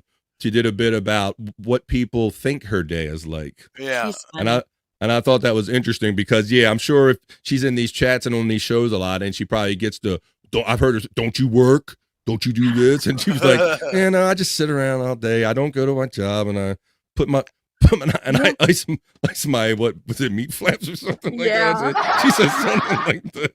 Oh my god, meat drapes. Funny. Yeah, that was great. Yeah, that was funny. So that was funny just hearing it acted out. Like it sounded like she made a list of all the shit. Whole video. Yeah, but all the shit that gets thrown at her, and she was like, "Hey man, I could just talk about all this shit." So people create the material for you. Hey, Kevin's checking in saying, "Hey, I mean," and the way she said, Tony Montana. Oh, Tony Montana, yeah. Well, see, sometimes I know because everybody there's a joke about the mixing Tony Montana or the Joe Montana or the whole Montana thing. So I think sometimes you can overthink stuff and you think, no, I got it right, but then you think about the wrong thing. I do that, and then the wrong one will end up getting stuck in my head. Yeah. And I'm trying to think of a right way to say something or a wrong way. I overthink it, and then the wrong one ends up being stuck in my head. Yeah. So. Yeah. She says Tony Montana. Yeah. She says I'm ashamed. You shouldn't be ashamed. Funny. It's okay. Mammy, she kept getting you to say it there. She kept saying, who? Tony Montana. I don't know if she was giving you a chance to dig your hole deeper or giving you a chance to get out of it though, but that was funny. That was all good in it. All good, innocent, fun. All right, so let's get into the meat of the program of why we're here. Let's get into this video package. Stormy has created an awesome highlights packet this week. I'm gonna get it on the screen share right here. I can figure out what the fuck I'm doing. Share a video file. Okay, so it was a fun week as it is in the podcast. We got a lot of great clips in here. She scrolls in here. It was a busy week for clips last week, wasn't it, Stormy? Yeah, it was. And there's so much going on with like the whole steel toe, Ray DeVito, and like all that stuff. Every show's talking about it. So there's bits of it in here, but for the most part, I tried to add more funny stuff and like light stuff too. Mm-hmm. That because we Yeah. don't get to see it as much anymore, it feels like. Yeah. You're right. The funny is a little less and less. Well, that's good. I appreciate that. But if anybody saw that Steel Toe Ray DeVito interviewed Aaron Imholt, they call him Steel Toe. Whatever. And that's entertaining for sure. But there's some stuff that gets swept under the rug, it feels like, with some of these shows because all that major drama is going on. Yeah, it can be. I notice a lot of these shows, there's a lot of leftover or throwaway comments that are put that nobody really latches onto. And I like when I notice a good throwaway comment or, hey, why didn't anybody pick up on what this person said? Yeah. But shout out to add both. Cool. But shout out to 15 people that are getting ready to watch this with us live. And if you don't watch it with us live, you can watch a replay of the show, or you can watch it after the fact when we will post on our personal YouTube pages. We'll post on BF Bobby Fran and Stormy's page. We'll put this highlight reel on there, and you can watch this condensed version. You can catch up on some of the great moments of all your favorite podcasts. But let's roll this. I know we're going to start out with a commercial for the Sports Heads. We're very proud to be on the Sports Heads on the Shuli Network every Friday at 7:30 p.m. live East. And, it is a sports show. It says sports right in the title, and I think a lot of people are kind of scared away from that, people that don't want sports. But we've done a pretty good job of, like, pulling people in and letting them fool them and letting them know it's a little more than sports. Once we get to talking, we'll go off on tangents. So I wanted to express what Sports Heads really is, and I threw some ideas at Stormy, and this is what she came up with.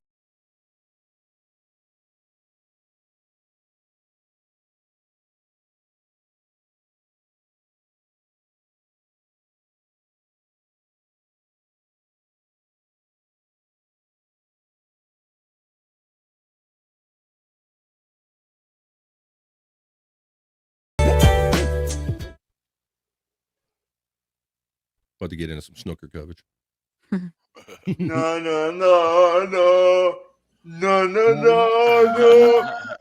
Hey, goodbye. Yeah, right. No. Hey, goodbye. I see My Lost Interest has a question for Scott, and then all right, we can put that up. That would be great, Mr. Producer Man. My Lost Interest, $1.99. Scott, please show us one item from the top drawer. I won't look. Oh boy, this should be good. Oh boy. Oh wow. Let's see. Now I don't fold my clothes like everybody else. I roll my clothes into. All right, we're not judging you yet until you pull something out. Then we'll judge you. Something good. What is? Oh. It's a thong. It's a thong. It's boxers with a racing stripe in them. Look at that. Okay. There you go, My Lost Interest. I hope you're satisfied with that. One item from the top drawer, $1.99. Thank you, My Lost Interest. That was awesome. And let's bring in our West Coast correspondent and our friends, Boneloads Bisconte. Boneloads Bisconte? It's Boneloads Bisconte. What's up, Boneloads? What's going on? I'm doing great. You doing great, Boneloads Bisconte? You looking good, man. I see you got the headband going on. Thanks. Hey, this is what inspired the whole commercial.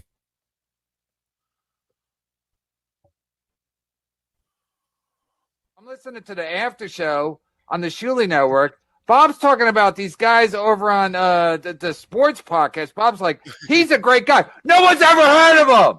Yeah. Nobody's ever heard of that guy in whatever fucking sports show. Bob's like, I hung out with him. Great guy. There you go. Endorsed by Kevin Brennan. This is Sports Heads. There you go. Kevin's kind of an asshole, but so that inspired that whole commercial. Kevin's kind of an asshole. Okay. Yeah, kind of. Well, I'm Canadian. I gotta be nice. it's a law up there, right? Yeah. Well, it's funny. You talk about Kevin being nice. I hung out. My brother came to town, and I spent a little time with my brother and my sister over the weekend. And my sister, Kathy, you see her in the chat. She's really into it, and she admitted to me that she loves Kevin. She loves that carrying on. And I was kind of surprised because she can kind of be like me, where she don't like all that kind of noise and people yelling for no reason. But she admitted, she's like, Bob, I love Kevin. Now she did say she will if he comes at me, Kevin's gonna have a problem. She's gonna defend me. She assured me of that. Yeah. But she does admit that she likes Kevin. And when I saw that, when Bob was like talking about it, I met him. He's a nice guy. And he says a lot more graphic after that, doesn't he, Stormy? Yeah, he does. Why don't you go SSD, basically, if you love him so much, he said. Yeah. So I didn't think SSD was appropriate for a promo video necessarily. Kind of keeping it kind of PG on the promo. But yeah, Bobby Nick, when I saw that, I kind of had those other clips in mind, and I'm like, well, that just sends it home. Like, I want to try to encapsulate what Sports Heads is all about. And so when he described me like that, like, nobody knows who he is. Yep. Nobody knows him. You know, it's like, oh, shit. So that was funny. That was funny. So that inspired that commercial. So next thing, you saw the headline. This is where you get fired, right? Yep. Oh, boy. For making Stormy, a joke. Stormy was fired from a job. They want to hang out with us. They don't want to. They want to play poker with us. They don't want to fucking watch our mediocre stand-up. And I'm speaking for all of us. No. Did I say Chad? Did Chad say I didn't blow when he left the steam room too?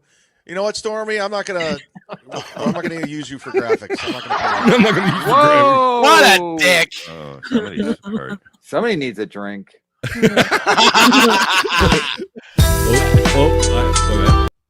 I inadvertently started over. I'll get back to play this back. But I thought that was when you sent me that right away. I was watching, and then you were laughing. You were like, he's fired me from a job. He's like, he never paid me. He never hired me. He never really officially hired me, but that's okay. Let's share something nice here. Our friend Balls Deep says, I enjoy your guys' cadence and rhythm. Very easy to listen to, especially in the background at work. I use guys as a catch-all. Thank you. I don't think Stormy is offended by that. She understood what you meant. I don't think Bobby Nick's offended either. But let's see. Thank you. BF, is your sister single? She's currently guess you call it shacking up. She's in a committed relationship, if you will. I'm in a committed relationship. Let's see. BYB, he's an asshole, but he makes the best drops for all our podcasts. Yeah, that's right. Yeah.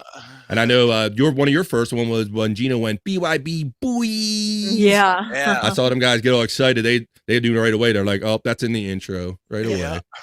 So I guess when I heard Kevin, and like, even though I just like he's like the sports guy, nobody knows him. I just thought it was perfect, you know. Yeah. Well, we actually had an intro with Kevin in it, and he was like, BYB podcast, it's fun. You know? Yeah, I think I saw that, and you had like all like graphic and everything. I love Kevin when he is on point. I dig his radical rants. Yeah, some people are like that. I guess I'm a nerve guy, and some days my nerve can be on edge, and I don't want him. Some days it's hard to listen to. Some days I think too. You have to. Hello, love. Yeah. Hello, Gina. Hello. You get a applause and a smooch. Yeah. Hee hee. Hee hee. Do it either way. Heard of BYB? How about the question? Or I will say Jake makes it more interesting when he's on there sometimes. Jake? She's saying good morning, Gene. Of course, Jake's right on it. When the lady comes in the chat, he says, what's up? BYB is chaos and punk rock. It's wicked fun. That's what we are, yeah. Gina Visconti described us as nine boxes of chaos. So yeah. I'll take that. It's a 9-pack. It's like a Costco pack of podcasting over there. You get 9 motherfuckers. You get the package. Or was it squares? I'm not virtual sure bukkake. Yeah. Virtual bukkake, Scott says. BYB says, hi, Jeaner. Jeaner, what's up? All right, we're going to keep this package rolling. I got to find a spot in it again because I booked it. Let me. I'm doing great. On the Shuli Network. Here, I'll just play the Stormy was fired again, and we'll take over from there. They want to hang out with us. They don't want to. They want to play poker with us. They don't want to fucking watch our mediocre stand-up. And I'm speaking for all of us. No. Yeah, now he's against stand-up. He's making so much money at home. He's like he's shitting on stand-up. What he made his career off of. You know what, Stormy? I'm not I'm not going to use you for graphics. I'm not going to pay you. Like saying stand up is the lowest form of comedy. Somebody's hurt. Somebody needs a drink. Uh-oh. Here we go, Jake. You're in this one. Hanging out with people like you because you make me look smart. What you say and what you do. What you say and what you do. Oh man, Jake. I was making up direction literally 30 minutes before we started the stream. And but, I can attest to this. I'm sorry to cut you off, but no, I am the beloved chatter that Levy sent the bit to, and then I sent it to Cardiff. Oh so. No. Oh no. He's fucking lying. Oh no. Oh man. Yeah, but I still stand by it that there was some genius to that show, and you loved it or you hated it. He's going to die on that cross. Everyone was talking about it for a week until the Ray DeVito versus his Wi-Fi scandal. So wait a minute, I'm gonna pause it real quick because I believe Bedabbler is referring to and trying to drag Bob Levy back into the whole. It was part of his idea to have Chad Puncher on the show, right? Yep, the Puncher. Yep. Now, it was funny because the night that it happened, Cardiff was blaming Bedabbler. Bedabbler was blaming Cardiff. And then when the shit really hit the fan and Cardiff got a bad reaction, he drug Bob Levy into it, saying Bob Levy wrote the bit and sent it to me. Now, Bedabbler is doubling, tripling down, saying that Bob Levy was involved on it. And Bob is going to get upset about this shit. I think it was Obnoxious John that said that he sent it to him. Was that his voice? It's hard to tell because you can't see anybody's lips moving. Yeah, picture it didn't happen. Picture it didn't happen, as we like to say. Yeah. But this will definitely be good fodder for Bob just to go, no, that wasn't me. That wasn't me. I wasn't in on that stupid bit, you know. I just thought it was funny those first couple days after when Bob figured out he got fooled and he was like legitimately like upset. Like, I don't think I want to talk to him. He was mad. He was pissed. Yeah. And then Cardiff's trying to lure him back in, saying that he challenged Bob to a fight at Pottstown and all this stuff. It was, I think it might have been talk about him going to the dunk tank. He was doing anything. So I think he redeemed himself with Bob a little bit. But if you Bedabbler starts stirring this shit up again and implying Bob, it's gonna kick it up all over again. All right. Yeah. Oh shit! Here we go, Stormy. Hype train. Get ready for your eardrums. The greatest thing going on right now is about to happen right in front of your fucking eyes. And let's see if I have a heart attack at the very end. Let's go! Woo! You can joke. You can talk wherever you want to, Gina. Feeling it. I can't wait for this train to derail.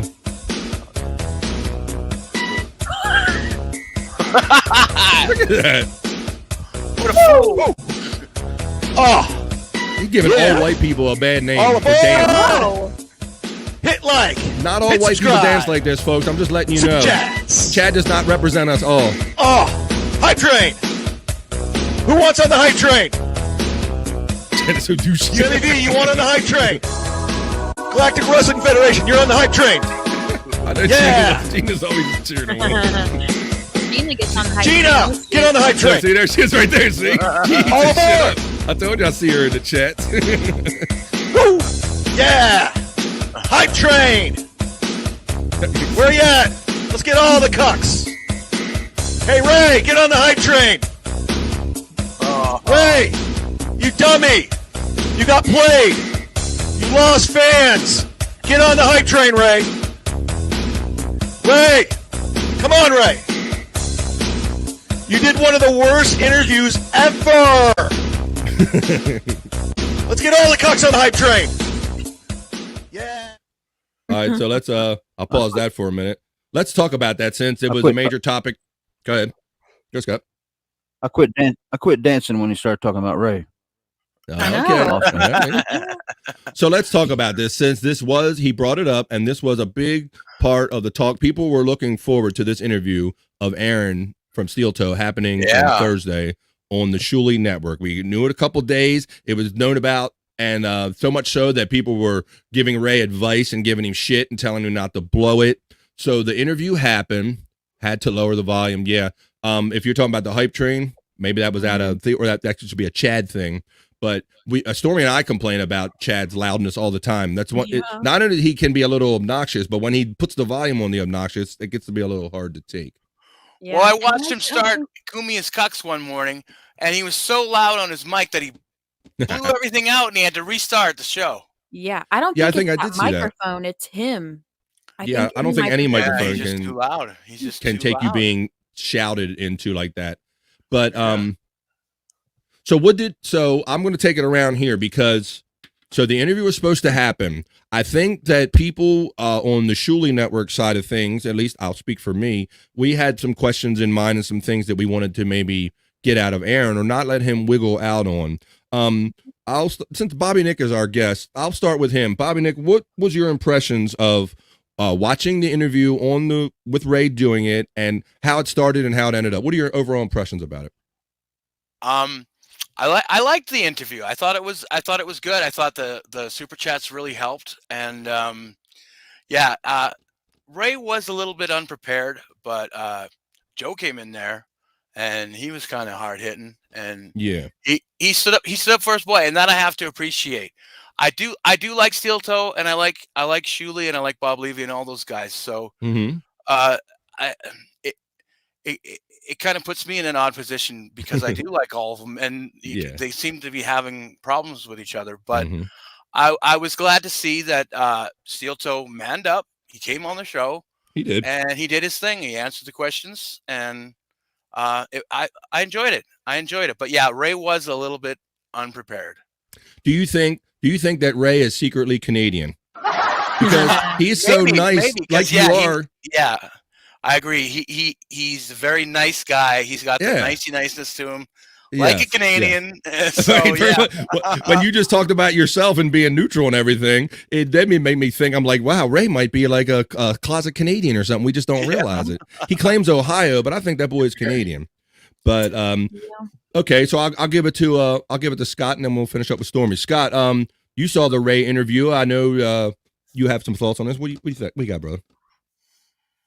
The biggest thing that stuck with me in my head was when the producer, I forget his name, Joe Leo. Whenever he jumped in, because I kind of like the guy. Whenever he jumped in, I was hoping that there wasn't some kind of boundary overstepped or something. But it seemed like it was all took well, so it worked out for him actually. Yeah, and that can be a thing. I'll talk about your point before I go on to Stormy, and that yes, it's the voice from God. It's the guy from the background who nobody really knew who he was, literally, until he spoke up that day. You know, we're familiar with Joe because we work with him and we do shows with him and we see him on the other shows. But I'm sure there's many people that just tuned in for the Aaron video going, who is this guy barging in on the interview? So I wasn't as offended by Joe's interruption of the interview as some people that maybe had that point of view on it. I liked it in that because Aaron is a professional broadcaster. He does have that political spin speak to him, and I think the mix of a Ray being a nice guy and a guy doing like that political, I'm going to talk really long speak, wasn't really working out too good, and that Ray wasn't going to stop him in his sentences and ask him particular questions. It seemed like that Aaron was doing a lot of the talking and almost Ray was kind of just filling in little responses. So that's why I liked what Joe did. Stormy, what was your impressions on this overall? First thing, I don't think Ray was educated enough about the issues to interview about them. I think that his interview, if it was going to be about those issues, he probably needed to look at them a little more. Yeah. But his Wi-Fi was cutting out. That kind of hurt. So I don't know for sure, but it seemed that way. I think Joe helped that because what would have happened if his Wi-Fi cut out and Joe didn't say something? Then Aaron would have got full reign to do and say whatever he wanted, and that wasn't his show. It was Ray's, and it was on the Shuli Network, which Joe is the producer of. Yeah. And I did try to think through, like, okay, people have a problem with Joe piping in and asking heated questions with a kind of a fiery attitude. Then I asked myself, well, what would this interview have looked like or sounded like without Joe doing it? And I at least in my estimation, it probably would have been boring because Ray is that nice guy and he would have just asked a nice question. Now, look, you saw in even the beginning, he didn't even want to read even a close to being controversial chat. He was trying to tell them, well, anything $2 we're not going to read. And everybody was almost instantly insulted by that. I think if you're gonna do, and it's just my opinion, if you're gonna do something that's gonna have that many people that are obviously gonna be coming in asking hard-hitting questions and super chats and stuff, I Mhm. think what should happen is you should extend the interview or do recorded and then later do, like, a live Q&A, If but you I wanna think control it. that it should be that way so all the interviewers' questions get asked and he covers all his bases, and then it gives the viewers the chance to do their super chatting. Gives it Maybe. kind of a balance. But that's just my opinion because I think that kinda did put it kind of a strain on some of the things Ray was trying to talk about on top of the Wi-Fi because when you're reading super chats that aren't really I mean, and I'll be honest with you, I'm not a Aaron fan, but I Okay. it's just because I've I've watched it and everything. I don't know. At first, I kinda watched it just for bits and pieces of information, and then I got to know him more, and it's just not my cup of tea. But, And I the know, and lottery you stuff, that still is an issue. Like, I think that there is something behind that.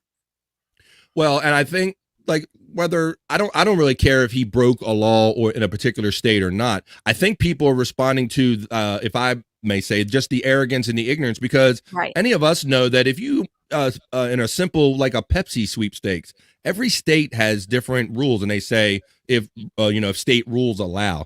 And I think people, if my estimation is people are just upset with this kind of his arrogance toward the law. He's like, well, I can just do this and it doesn't matter. And it doesn't matter if people paid or if they're members or not, just kind of what he doesn't know about it. It And seems like what it's what. classifies as a lottery, which I sent you a later on clip outside of the highlights package, what classifies as a lottery is exactly what they're doing.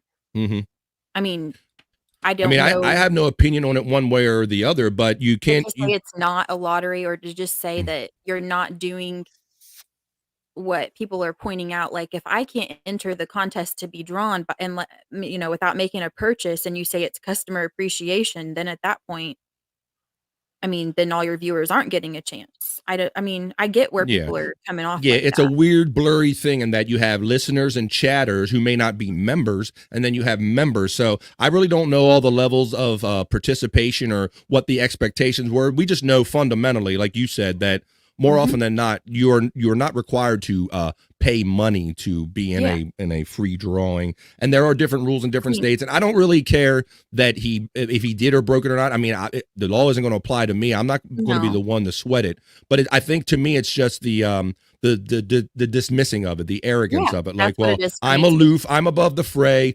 I don't really care if anybody thinks this is illegal or not. I'm gonna But go ahead with it. if you think about it, if you're going in to buy a lottery ticket, that's a chance. If you go into a gas station or something, you get a scratch off ticket. That's a chance you're going to win something, and you've put your money in on that chance. That you're going to get something, and that's kind of what these people are doing. Yes. And my thing was, he has touched on this topic many times. He has also touched on the family topics and all the other stuff. But and that's why I cut some of that out of that hype train thing. I don't like doing that to their family.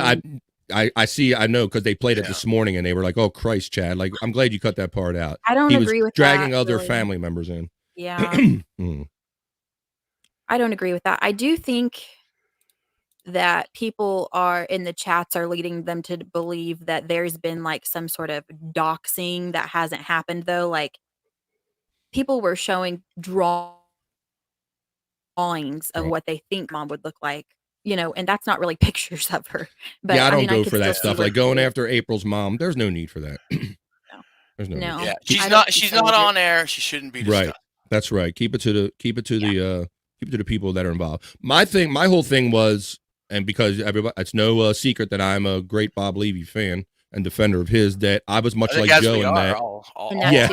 Right. And you said, you're you like everybody, so it creates an issue. But that was my whole thing is that my whole thing was the Bob Levy threat, the veiled threat. That bothers me too. And obviously it bothered Joe. I felt weird at first because obviously Bob's a grown man. He doesn't need me to defend him, but I felt a certain way about it. And then I see Joe feels a certain way and that you feel a certain way. Others do too. And that, so we all must have a similar take on it. And that, because sometimes when it serves Aaron, he will say, "Oh, Bob, you're just the washed up old man. Let me kind of Yeah. show you the way," kind of thing. And I really don't like the down talk to him. And to me, that went right along with it. Like, here, you poor feeble old man. Like, even though there's no blowback coming, I'm going to act like I'm protecting you from some alleged blowback and try to like big time you. And so I do appreciate that. Like, hey, where was the blowback? Why did you make that threat? Yeah. Where did that? What did you hope to get out of that? And And during that interview, I don't think anybody, I think that question was asked, but it was approached as like, there is an issue within an issue that isn't connected. Like, it doesn't make sense still. Like, that's the thing. Like, there's a blowback, but it's not a blowback. Like, okay, then what is it? Like, I don't understand. Is that more that double speak of his? Yes. Yeah, But exactly. but then the apology that he said, like, on the interview, he said he hasn't talked about Bob and since it happened, or I don't remember exactly his wording, but I do know that it was just 2 weeks ago he was saying that Bob owes him an apology. That's not fair. Yeah, I don't agree with that either. But you know, I have to say I kind of felt for him on his anger towards Bob because of the fact, you know, his family was getting involved, and I think that's enough to drive any man nuts. Fault, was it? I know, but you go crazy, you know, and you'll. Maybe he should have went crazy towards Chad then, or something. Well, you're right. You're right. He took it out on the wrong person. I don't understand why you would approach it as a blowback towards Bob, though. That's the thing. Like, that to me seemed like another double standard thing where he was kind of like being like, you fix this because I'm comfortable talking to you, Bob, fix this. Yeah, it was almost like I went to daddy because the two kids that are picking on me won't listen. It was almost kind of like, I hope that this kind of veiled threat gets to them or helps me in some way. Not to say that he didn't later on come on the BS show and say that, you know, he shouldn't have done it that way. Like, I give him credit for that. But then it was after that show, he's already saying Bob owes him an apology. That's not cool. There he is contradicting himself. Yes, again. we have that in Stormy's great highlights package. After the days of his, Chad's lie being revealed, like that day, Aaron was like vindicated, acting like, "See, I told you it wasn't me, and Bob Levy needs to apologize to me." Yeah. And I didn't like that part either. What's wrong with grown men just taking responsibility for their actions and just saying, Say, I fucked up. I fucked up. Yeah. He was feeling his vindication, and he made that statement. And we talked about that in the chat. Stormy brought it up and said, "Hey, Aaron thinks that Bob should apologize." And they were like, "Is that a real thing?" And he's like, and Stormy's like, "I have the clip, and we have the clip today, and we're going to play it for you today." We got 19 people watching us live. Whether you're watching us live or after the fact, you're watching episode 14 of Coffee and Pods with BF and Stormy, where we review all of our favorite podcasts. What's that, Bob? I do got to agree with Derek here. He does. Yeah, Joe. Yeah, we're going to start off. Yeah, better than Ray. So. Well, yeah, thank you. And I think Ray didn't get necessarily a full fair chance because of his Wi-Fi. Like, I wonder. I agree with that. I still wonder how it would have went without the Wi-Fi issues. Yeah. Well, my whole thing is, Stormy, is that he was already showing discomfort by trying to he condition the chats. He thought he was going to condition and control what was coming in by, okay, well, if somebody's going to say something ignorant, they're going to have to pay a lot of money for it. Well, they will, number one, and you don't scoff at $2. If 100 people give me $2, I'm taking that shit. You know? Well, and then you have to learn how to set your issues apart from your interview. Like, if you come in hot, as he did in the beginning, like the first 5 minutes, he came in pretty hot. You have to set that aside, that issue aside, from what the issues are going into your interview or your questions are. And like I said, I think it would have been better had he done his interview portion in a certain time frame, and then in a certain time frame let the Q&A happen. That could have been at least kept things separate. But then, I mean, I'm sure that the questions probably would have generated a lot of this stuff anyway. Probably would have, but at least he would have got his fair chance, you know, without people uninterrupted. Yeah. Mm-hmm. Gina Bobina says Ray didn't do any homework about the rumors. That's my only issue. True. Thanks, Gina. And true. Yeah, I'm terribly paranoid about, like, I mean, I like this. I don't want to go on any show not knowing something that I really should know about something. And I can't believe that he didn't even like overhear some of this stuff like we do, you know? Yeah, like how did he not? Yeah. Right. So that was one reason why Joe was key. because he did know some of the bullet point details, some of the hot points that Ray didn't. And I don't understand how, like Ray got this. Okay, he got the hot name, but to me, I would want to get the most out of that hot name and research and ask questions. So I agree with Gina Bobina. I would have liked to seen him do it. That might have helped him a little bit. If anybody was going to do the interview on the Shuli Network, though, I think Ray was the only one that probably wasn't biased, though. Like You're right about that. Yeah. He was more neutral than anybody else because I know that I already would have went in kind of like, okay, Aaron, let's ask about these questions and this is how I feel about it, because he didn't have a feeling about it, it made it a little bit more neutral maybe. But there was one thing that I did notice in Ray. Ray would constantly claim about what he didn't know about this, yet he would defend Aaron. Yeah, and I don't like that. He would defend Aaron. I'm like, well, it's one thing to say I either know something or I don't know something, so I can't defend a point of view. But if you say you don't know something, but you defend someone, then you must know something. I think that maybe they had private conversations prior, probably. Nobody knows. But also, I think that the way that Aaron answers questions kind of leads Ray's response. You know what I mean? That's the whole thing, and that's what people didn't see. He was doing that political shit to where if you only answer the question up to a certain point, or you can spin it and bring it back the other way, and that's kind of what he was doing. You're not really lying. It's like insurance responses. It's like you can spin it how you want to later. If you need to reel it in, you can, or if you need to cast out, you can. Yeah. Okay, Gina Bobina. Turn the icons in here. Ray was intimidated and a bit scared. Well, I think he was angry at first, and that kind of washed over the initial attitude he should have had going in. Like that kind of made it harder to focus on. And then here comes the other feelings he has afterwards.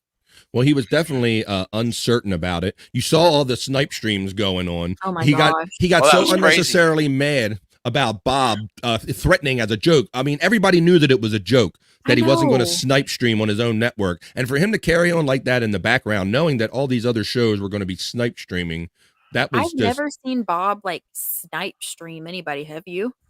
No. Go ahead, Bobby Nick. I think you had something you were going to say, bro. Yeah, that really kind of made me angry. Ray's reaction to the joke, of Bob and Kevin snipe streaming him, and how he got so pissed off. It was like, what? Right. I could see if he being that pissed off at Chad, but he was that pissed off at Bob, and that's where the term the dumb Shuli Network came out of. Yeah. The dumb Shuli Network. Yeah. Ain't that something? Let me see how I have that here. I think I might have left that part out. I'm trying to remember if I did or not add that. There was so much content. So much content. Yeah, we were talking about the week before. There wasn't a whole lot going on. But then there's always extra clips though from all these overflow weeks that I can incorporate for the next week. But yeah, there's so much. Yeah, especially with this interview. So that's where the term the dumb Shuli Network was, because Bob threatened to do a snipe stream. I'm on your dumb network, Bob, and he done stepped in on that one. So he called it the dumb Shuli Network. So obviously there was a lot of talk going on in the background. He was feeling the pressure. He probably thought, oh, this will be an easy enough interview because I'm a nice guy. Aaron's nice. Yeah. But then I think he was starting to find out that there's going to be expectations from the chatters and from the Shuli Network. And you heard Shuli, I'm glad he admitted at some point for Joe's sake there. He said that, look, we had a feeling that Aaron might go a certain way, or maybe Ray won't do as much as we want him to. And if that happens, Joe, make sure the interview goes the right way. So he gave Joe his marching.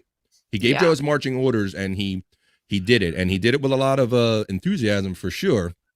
Yeah, for sure. Yeah. Thank you. Well, Gina, and the next day, Aaron had to comment on his, how he felt about Joe interfering and whatever, and I just think that was just his response to that was ridiculous. But that's just my opinion. I think that he didn't like Joe being there because he didn't have full control over. I think Joe did a really good job, and I think maybe he should have his own show. Jeez, he did good. Well, stay tuned. They tend to do stuff like that when somebody shines like that. But I just thought it was kind of, I guess I like seeing that as opposed to I wouldn't want to sit there and watch the interview just go flail by the wayside and like be like a lost opportunity. So if I have the choice of hoping that Ray did good or having Joe interfere, I like the way that Joe at least asked some questions and he defended Bob Levy greatly. I mean, you heard the passion in his voice, and it was all about defending Bob to him. I mean, Joe's a nice guy. We've worked with him privately. We've talked with him privately. We know him to be a very nice guy, and this is kind of out of his character. I think he really only rose to this because of his defense of Bob Levy. Right. Joe totally ignored Ray about not reading the super chats. You're right, Derek. Yeah. And I told Joe privately, I was so pleased with that because I said something initially about don't be telling Joe what to do with the super chats. I had a feeling that was going to bite Ray in the ass as soon as he said it. And then look what he did. He not only read every chat, he let like some of the most tactic. He let some of the most horrendous chats sit on the screen and just burn until Ray read them. And I'm like, I see what Joe's doing. He's making him read this shit. It was totally funny. Yeah. I'm Canadian, Italian, Gina. Hey, Canadian. No mess with those. Let's have some spaghetti, eh? Canadian, Italian. You like your tomato sauce and your poutine? What do you got going there? Ooh la melange. Ooh, une melange. I need a translation for that. Oh. Un melange. Let's see, I need some Google for that one. There's a difference in confidence and arrogance, and sometimes some people can do that to you, can turn you away from them by being so arrogant. Right, and it's like I said, I say it a lot. It's kind of the double speak. For example, how did he act on the show? He acts like the politician. This ain't bothering me that Joe's on here. I'm not rocked by this. It's a democracy. He can say what he wants. Yeah. If that's how you feel, that's fine. But I don't think that's how he felt. Because what did he do the next day, Stormy? On his show. On his show, he went and talked crap again. It was the same kind of way, though, that he does it. He does it with I'm positive at first, then I'm going to contradict what I say, and I'm going to turn around and throw something positive at you to put a Band-Aid on it. I think you should have an opinion one way or the other, whether it's positive or negative. You shouldn't say, every topic I'm going to talk about the good aspects, and I'm going to have row B of the bad ones, and I'm going to pull out whatever one I represent, depending on whatever's being talked about, you know? What do you stand for? And it's if you're upset with Joe, he should have made some heat and said, "Hey, Joe, who the fuck are you, bro? Like, what is this? You know what? Why do I got to answer this guy?" Had he done that during the interview, I wonder what would have happened had he been like, Joe, I don't appreciate this. Boom. Ray, it could have made it a whole. Not a very confrontational guy. So we're talking about the Joe and Aaron exchange. But what about Joe and Aaron? Yeah. We're talking about Joe, where Aaron's going, nope, it's quite all right. I think it's fine. It's a democracy, and he can say what he wants, and I'm happy with everything, and nothing bothers me. But shit really bothers him. So So don't sit there and act all bravado and say, "Hey, Joe, what the fuck? Like, I don't even know who the fuck you are, bro. Like, what's going on?" So I don't know. The next day, he made it seem like Joe shouldn't have pushed the super chats the way that he did. Well, your viewers are paying for those super chats. You're gonna read them. Yeah, you gotta. I don't know what I did, Jake, but I'm 15. I'll take it. Thank you. Yeah. And now back to the countdown. Yeah, what do you do? How's this point? BF is skyrocketing to the number 15 position this week on the Jake How does list. this work? Yeah, I don't know if I know, and I don't know if I want to know what I have to do or not do to get up and down that list. Let me tell you. I don't know what you're doing. What kind of list is it? It's like a ranking really? type. It's just I know. It's not your shit list. That's not Gina good. says, I know what to expect with Aaron, so I'm desensitized. So you listen to it enough that you're just kind of into his rhythm, and you know when he's kind of talking bullshit and all. I felt that way about Howard Stern after I listened to him for a while. Like, I think there were some rants where he went on just for the rant of it, and there are some rants where he went on because he really meant it. And once you hear them so much, you can go, okay, well, he's just kind of fucking around today and kind of being hyperbolic, you know. But it's not even a consistent rant. That's what gets me. It's like a contradictory statement after another. It's like okay, we're talking about negatives now. I'm going to say all the negatives because I can think of all the negatives, and then or we're talking about positives now. Well, I'm going to positive. Well, how do you feel? How do you feel about Joe? You know, it would have been more interesting because a lot of people did have problem with Joe, and if he wanted to defend his super chatters who had a problem with Joe, that would have been an interesting way to do it, and perhaps it would have generated even more super chats. I'm number 16. Woo! I don't know. I'm 15 and you're. I don't know, Stormy. I don't know. I don't know. Stormy makes the highlight clip, so she should be 15. Go ahead. Go ahead, Scott. On Minutes talking, I got a sense that Zen had kind of a little bit of an attitude or something with Joe. Sorry. I watched the episode. I can't say because Zen, like, he's a nice guy. He's not overly opinionated. So what did you pick up on? You thought he was anti-Joe? It seemed like he kind of put him in. It might. I mean, it was kind of done in a little bit as a joke, but I just felt like Zen was trying to keep him in check, or like putting him. Kind of letting him know, like, hey, your producer guy stepped out of his lane a little bit, kind of thing, huh? Zen's humor. Yeah, I think you're right, Stormy. I think that's Zen's humor about it. I think he's like being haha funny. I'm going to do this because this is what Aaron's saying, kind of thing, and this is how this situation went. I think that's Zen's humor. Yeah. And Zen is killer with the dry joke. Sometimes he'll have that quiet reaction and he'll just drop that little dry reaction and you got to let it process for a minute. So sometimes I don't know how to take him too. Yeah. Did you really say that? Mm-hmm. Yeah. Like, you like that? Let's see. I sent him a funny video one day. I can't remember exactly what it was, but it was like things that you've probably seen these clips before, reels. Things that women do to their husband that actually a husband's supposed to do, like going up and spanking their butt or patting their butt or whatever. Oh, yeah. Or like those kind I've seen of those. And I thought it was funny. So I sent it to Zen and he was like, but you wouldn't want to do that to your husband, would you? And I'm like, no, that's not the point of me sending it to you. I thought it was funny. Right, The role switching. It's funny. Haha. But he was like, you don't like that. I quit sending him my videos because I got this feeling he wasn't digging them. Well, we know some of the shit that you send, bro. If you sending some of that horrific shit that shouldn't be aired anywhere. Let's catch up on some of these comments. Tony Sal says, Melton's epic cartoon, what's that, mom segment, was hilarious. The cartoon mom. Is that April's mom, I guess? He's making. Probably. I'm guessing. I caught there were a couple notifications where I saw Melton was on yesterday live, and I must say that the first thing that caught my eye was his low view count, like 15 and 25 in the chat at the time. He's not really live. Yeah, he's not really live. Yeah, the replays from his. Well, there were multiple ones. So were they all premieres? I was looking for the little premiere tag. It says if you're looking at the screen on the left, it says this ain't live or something. I did see that, but so many people put up shit. I mean, who knows, What he's doing, I think, is like screen sharing and playing it live so that people get a live notification. It's like clickbait, probably. Yeah. And it's all of his old stuff.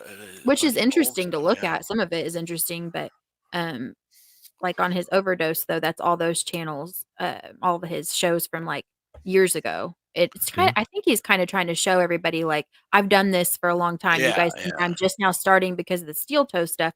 I've done this for years. But he's not bringing in the views like he does when he's going at steel. So I wonder this about every entity, every show that's stream sniping and covering this is like, what content, what do you got when this is gone? That's what people should be thinking about, And so when I saw Melton had some smaller numbers, it kind of just, I understand your explanation for it. That's probably what it was, but it still makes me think of that overall thought. Like, what are these guys? I mean, there's always like a next thing, I guess, in this podcasting world, but this one seems like have like legs that have really gone a long time. And I just wonder how some of these shows that have been thriving off of this and don't want it to go away are going to thrive when it's done. I think everybody has an audience, though, and I think that what he does with whenever he's on his shows, though, each of those shows from his past have had some sort of like chat interaction because you can hear him talking to whatever the chat is in those past videos. And so that person that maybe he's doing that show on has their select audience that kind of like the whole thing with Steel Toe. People are bouncing back and forth. So these other people that he's doing shows about, their audience is bouncing back and forth maybe too. Yeah, there's a lot of that. We always talk about the chat family and the chat community. And a lot of the great people that we're seeing in our chat today, we see them in all the chats on the Shuli Network shows and all the different great shows that we watch, and I really love it. That's what one of the great things I love. Let's see. Kevin said he hasn't watched Steel Toe in months since before DC. Steel Toe is a hack, Taz says. Why do I podcast? Aaron said that Bob owes an apology. Yes. And we have footage. Stay tuned, Kevin. We are going to play it in this highlight package that we are currently pausing. Stop pausing it. If you stop pausing it, you'll finish it. We keep pausing this highlight package, but we're going to get through it, and we're going to show you that clip. We're going to prove it. We not only say shit, we back it up with Stormy clips. Yeah. That's right. We back them shits up. Yeah, when people tell me stuff, I always have to have proof of it. I don't know why. I've always been that way. I don't believe stuff until I have proof of it. So. I definitely don't want to be attached to, hey, did you see what BF and Stormy said that was bullshit? You know, so it's always nice to. Balls Deep says, to me, blowback alluded to the court of public opinion as though Bob doesn't understand the game. That's right, Balls Deep. Thank you. And that's what was insulting. Not that, not only the fact that there was never going to be blowback and he knew it, but the fact that he felt he was in a position then he had to defend someone like Bob Levy, who's been in the game decades longer than him, that pitying him and patting him on the head like, here, old man, I'm going to take care of you. That's what bothered me more. Not that the fact that even if there was just the threat and blowback was just bullshit. Does anybody else recall him saying during Ray's interview, Aaron saying that next month there will be answers to as far as what blowback meant? And he Stormy, he seems to go keep ahead. on alluding to something that's still think coming. that's I don't know. Yep. I don't think there's anything coming. No, Thank you, Bobby Nick. Getting people to keep watching, I think. Yeah. Right, because when he was first called out on this threat for blowback, when it was the first, oh, you're going to have to wait. You have to wait. Like we're waiting for court papers or some shit. You know what we're waiting for? We're waiting for that he hopes that everybody forgets and lets it fucking go. And I'm not going to forget. You goddamn right. He got about the wrong people when he come at Bob Levy to think that we're going to forget a veiled threat toward him. Joe's not going to forget. Hell to the no. First it was like sometime next week, and now it's like next month. So I don't know. Thank you for backing that up, Bobby Nick, because I recall the very same thing, bro, is when he first got called out on this, he went immediately to that. It's coming in about a week or two. Check's in the mail. The threat's in the mail, you know. And he sent those texts to Shuli, too. Like, what was the purpose of that? You're going to wash your hands of Bob. That doesn't make any sense. Right. And my whole thing was, what did he really expect Bob to do? Go, ooh, I'm scared. I'm never going to say a word about them again. Or go, I have to quit the show because these guys won't stop and I can't associate myself with them no more. Like, what did he legitimately expect Bob to do with that information? That's what I want to know. Yeah. Yeah, I don't know. I don't know either. I think he was just freaking out. I think he was in a point where he was freaking out. I think that when people freak out, whenever they know that there is something going on that's targeting them, they latch on to certain things or people, and they do talk to them. But wouldn't it have been easier, like Bob said, to just talk to him about the issue rather than say blowback and say like you're trying to do something as a favor to Bob? Like that doesn't make sense still. Yeah, it was a weak ass power play. Yeah, you're not saving him. It doesn't have to do with him. Yeah, and Derek is totally right. Bob does not do sorry. He does not apologize for anything. He said it multiple times. Yeah.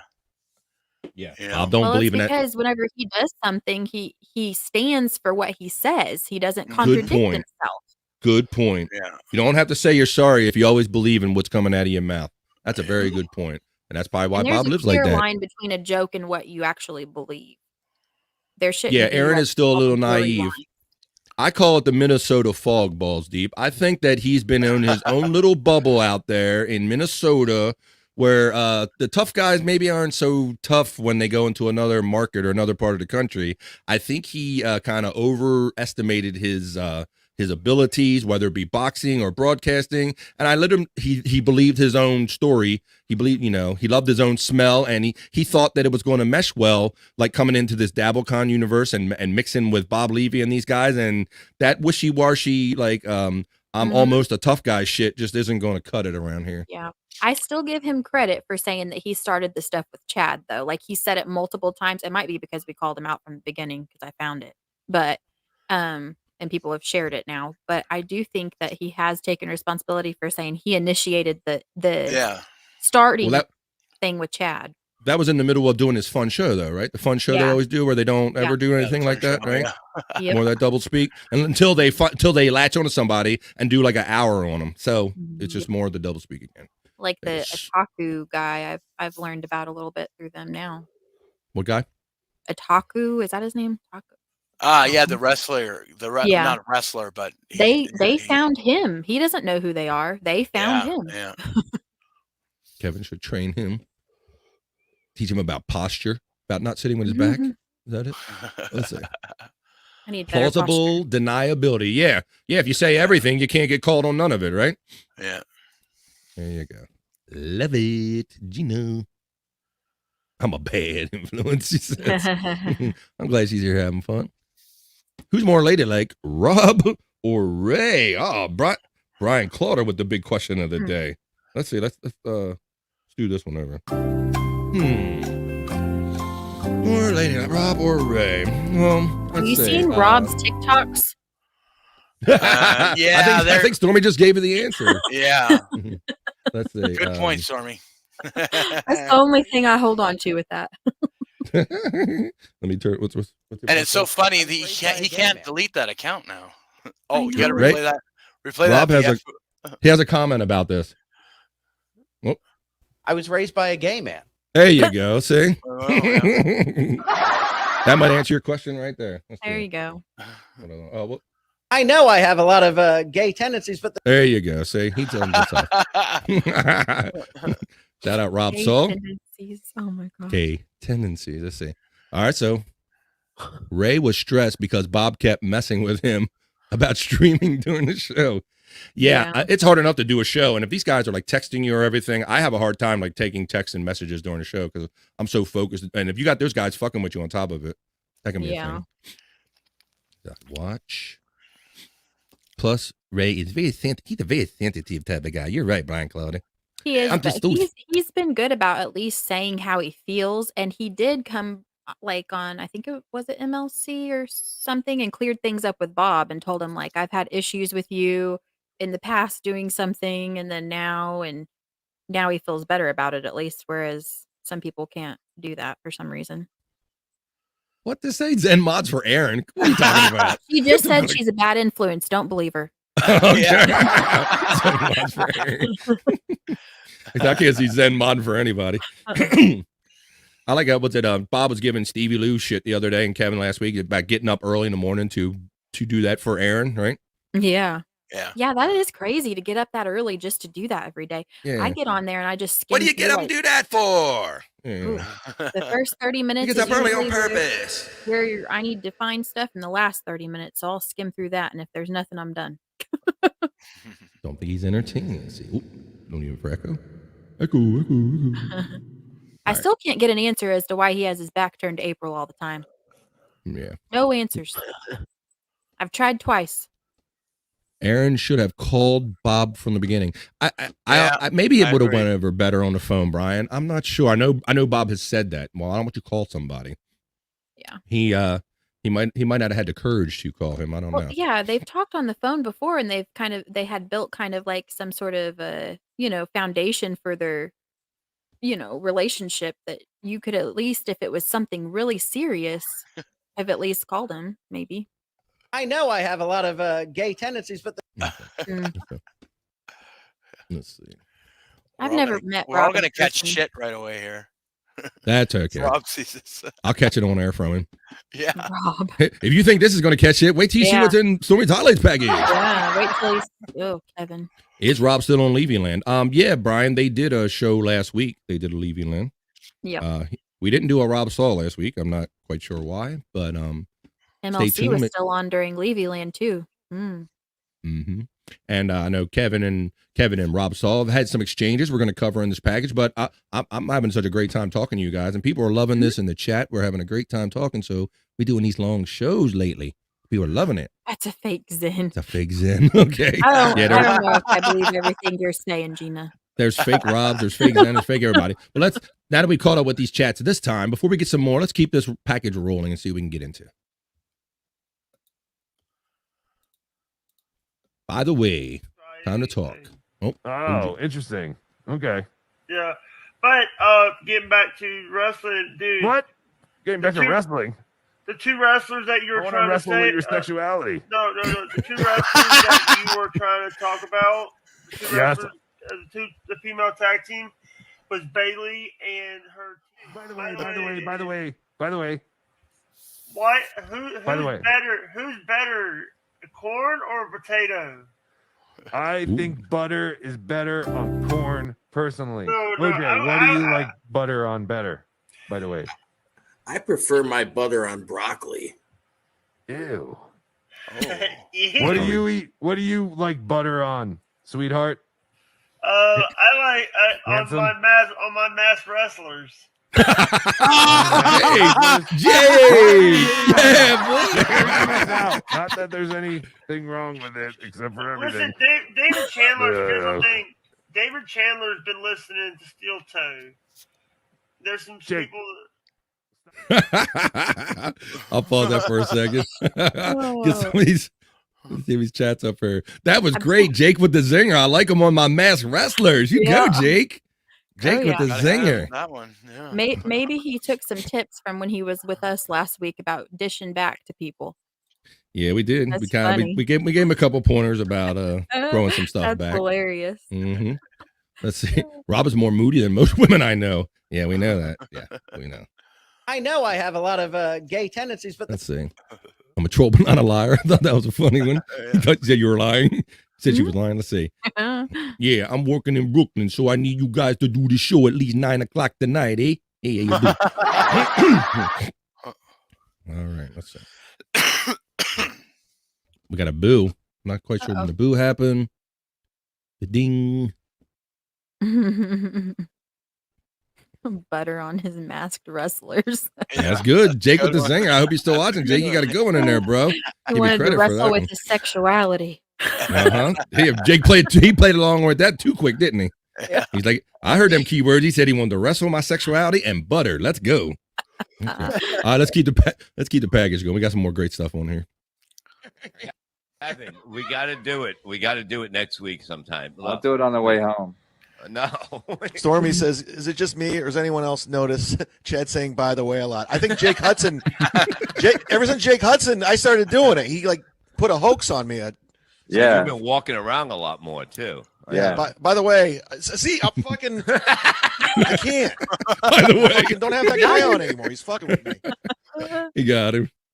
Oh. Who did the potato wrong? Oh no. All right, who's the czar? Who's the czar man? That's Minaj. Hey, how you doing? Wait, you're Minaj? Were you expecting a black guy? Holy crap! You're like a celebrity. Congratulations, Minaj. Well, I have something to take up on you. Since you skipped my super chat, I'm gonna have to take it out on Potato. Wait. Which, I didn't purposely skip your super chat, but I don't know where it went. It's too late now. Potato, Okay. I got something for you. Cordiff. This is from your wife. I'm cutting you as well. That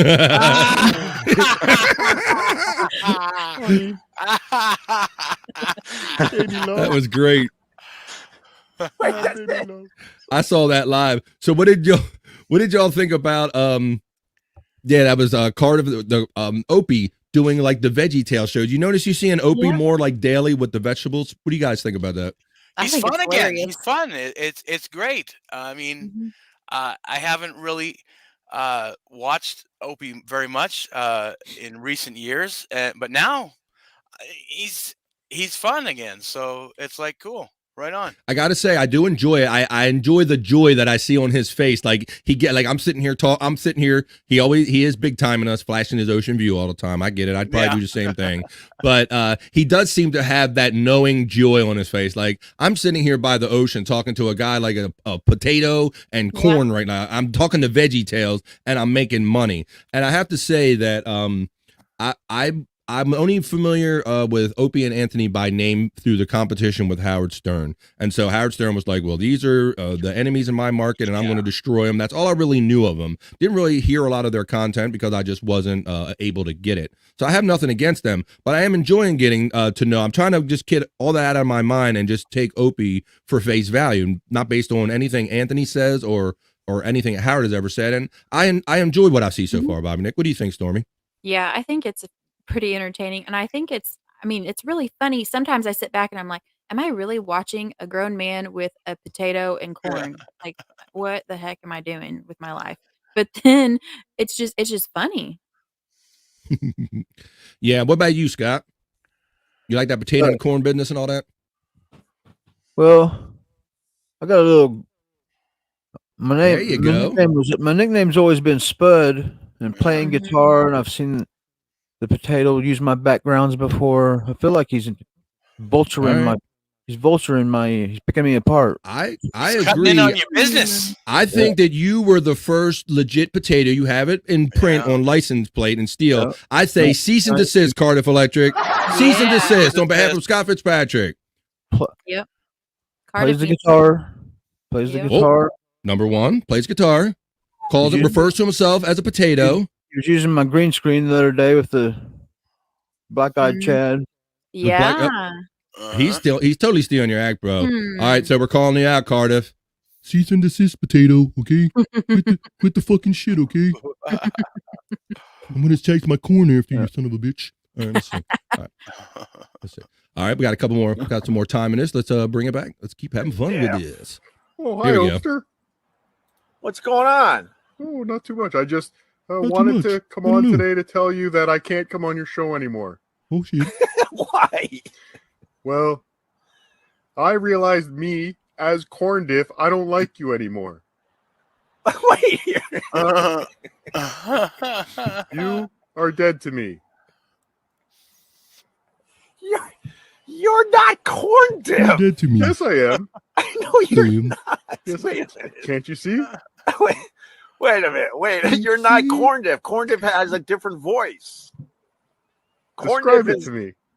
He's like he's a bit quieter and he's a bit reserved. Like this, you mean? Yes, I was just drinking coffee this morning, so I'm a little energized. I'm working on my Let me see how you dance. I'll know if you're Corn Diff or not. No, that's not how he dances. Why? That's not how he dances. Yes, it is. It's how I dance. Hold on, it's Super Chat Friday. It is Super Chat Friday, yeah. Did you just go drain your custard cannon? Do you drain your custard cannon, fake Corn Diff? Right, I'm doing it right now. You are? Oh, that's good. Wait a minute. Who the hell is this? Who are you? Oh, hello, Opie. Good morning. What's happening here? Who are you? Who are you? Who are you? I'm Cardiff. I wanted to say that I'm Cardiff. I'm a huge fan of Corn Diff. Cheers. Cheers. He's lying. I hope he's losing his shit. I suck. That's not how. Look, I've only had you guys on a couple times. All right, we'll pause it right there. We got a little bit left, but we're going to acknowledge some of these chats. We want to acknowledge one special. We're going to say hello to my lost interest. I think we're going to be using some of your content today that you sent, that I sent along. I think it's part of this. The one I sent you on Instagram. I think we made that part of it. Let's see. Yes, the dresser looks familiar. See? See, even Gina knows he's stealing your bit, Scott. Yeah. Gina, what the heck? She said, that's right. Darth Tater.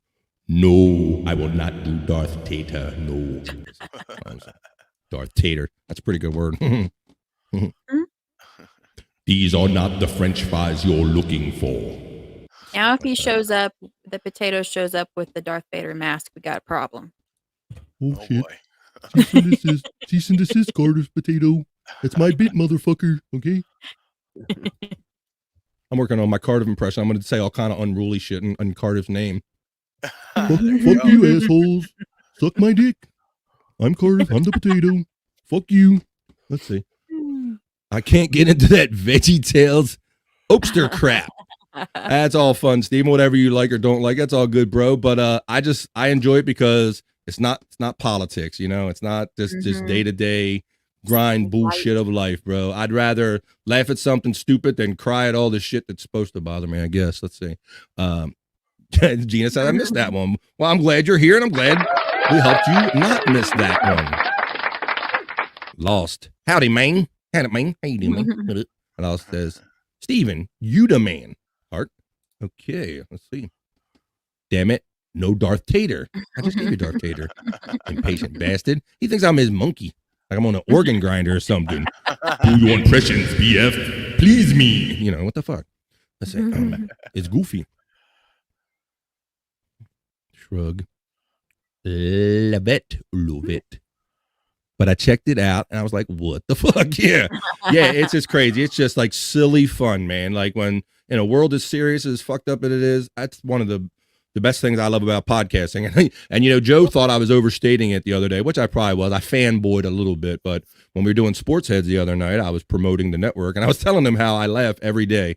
And that's not a lie. That's from being, you know, that's why I fanboyed, because I am a fan and I just love the fact that I have something that causes me to laugh every day. And he's like, don't oversell it, Bob. It's like, okay, all right, I'll back off a little bit. So if you go on Facebook, Opie has a Facebook page, and if you follow it, he actually posts his StreamYard link in there for whoever wants to click on it and pop on in the morning. Wow. Yeah, I've seen it. I don't know if that's brave or even stupid. in his live. I don't know.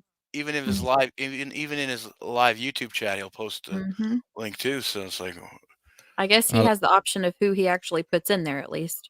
yeah. Yeah, you can just ignore the backstage and say, my lost interest says computer crash. I've lost interest. So F it.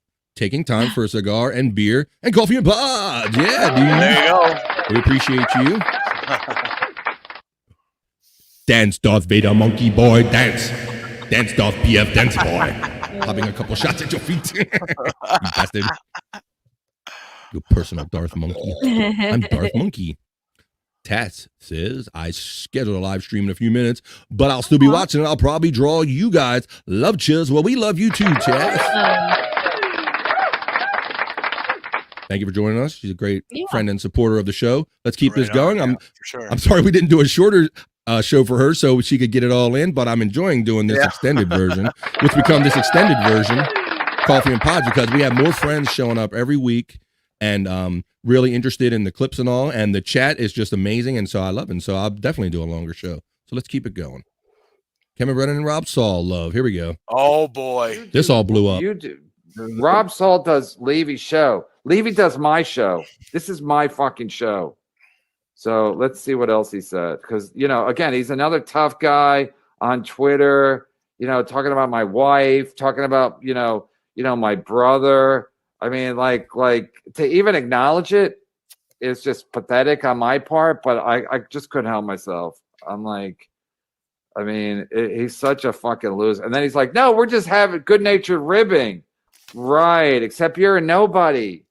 You're a nobody who's like another guy who's like, that's why I avoid Twitter, because it's just like cowards like Gino and fucking Rob Saul, like, hey man, you know what?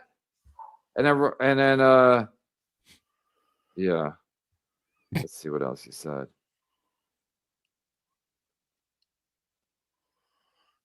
Yeah, I don't know. All right, so yeah, so I'll be remiss and we'll talk about it real quick. So that came out from what I follow over the weekend. If you remember when they did do the Levy Land they did last week, they had Jim Norton as a guest, right? Comedian Jim Norton.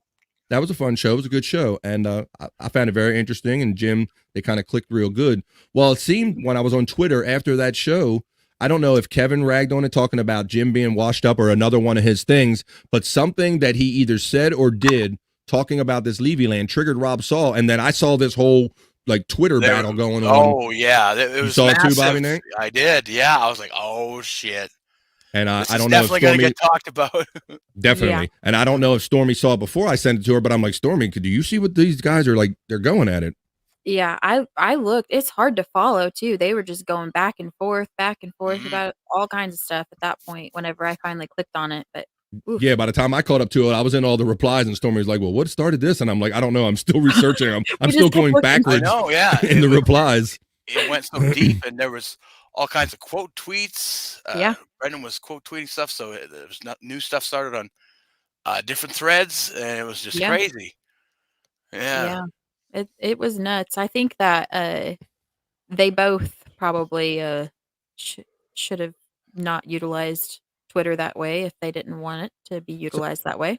But So I guess I'm just trying okay. to understand how far or how real this thing goes with Kevin, because a lot of this hate was, it started out with the $100 Kumia thing and doing that. Yeah. And then it's turned into all this other hate, and just like it's just like a hate machine. It's like a hate ball now. And in the beginning of this, Rob Saul like proclaimed his love for Kevin Brennan. I love Kevin Brennan.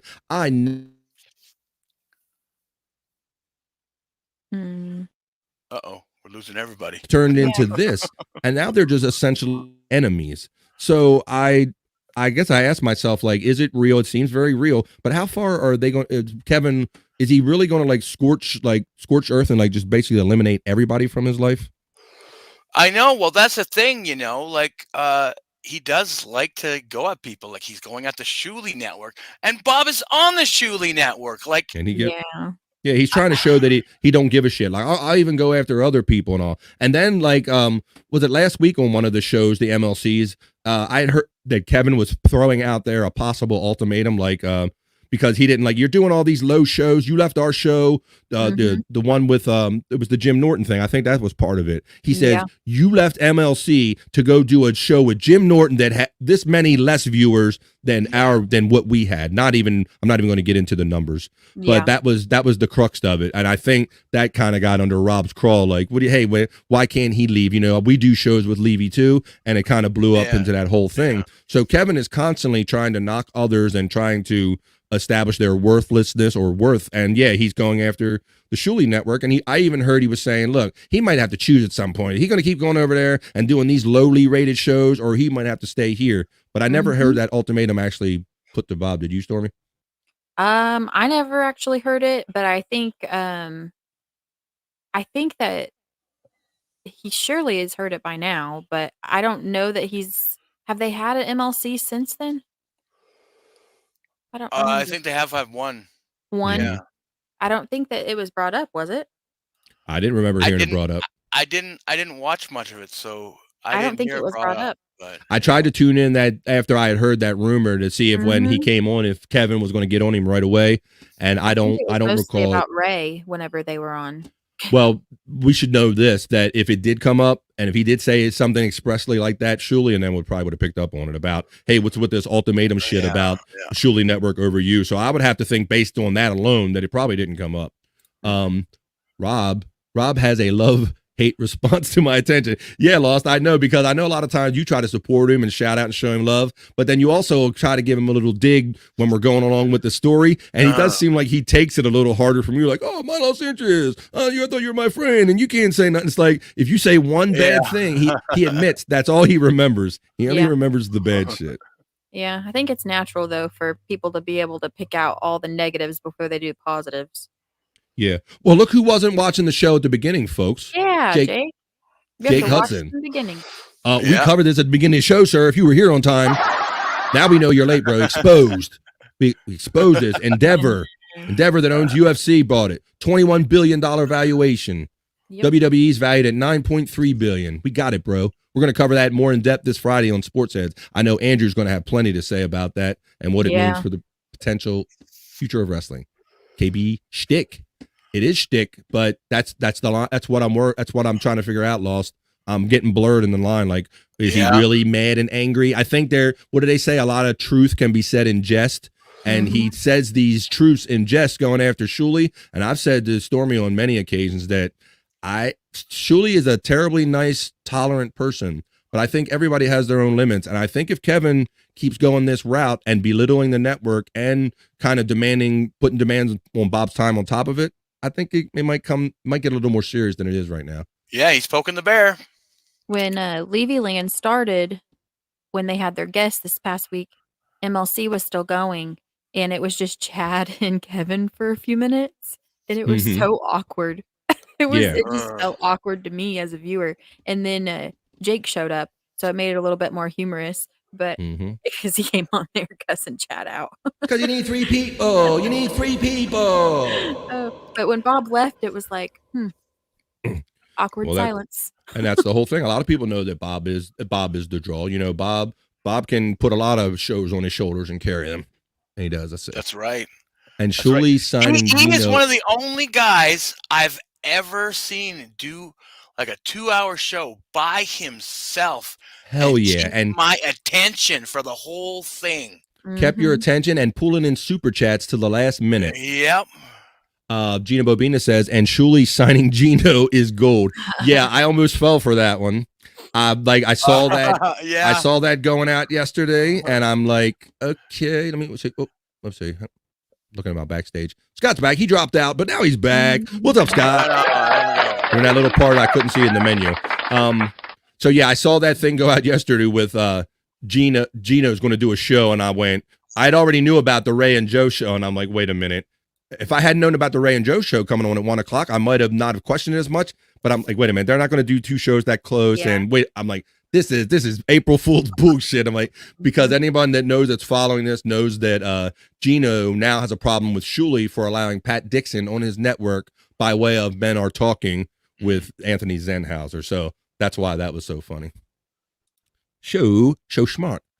Yes. Smart. I used to go hard on Rob. I was just fucking with him, but he got pissed at me and blocked me. Shrug. Rob is silly. Yeah. That's what's fun. And I tell Rob all the time, people are coming in here just to come for you. They probably don't even hate you. They're just trying to get that reaction out of you, but I don't think he can help himself, Steven. That's the thing. Once you let them know that it bothers you, then they're going to do it even more. Yep. So. Oh, yeah, especially in this realm. Stephen Bull says, Shuli can be funny, and I dig him, but he is out for that cash. I don't know that makes him any different than anybody else out here, Stephen, including myself, sir. So Get that money. Get that money where you can, yeah. I'm amazed and appreciative of the level of super chatting that can go on. I understand making a living, yes, but I can't support you, man. All right, there you go. We don't mind other opinions here. Jake brings all the super chats to the yard. Yeah.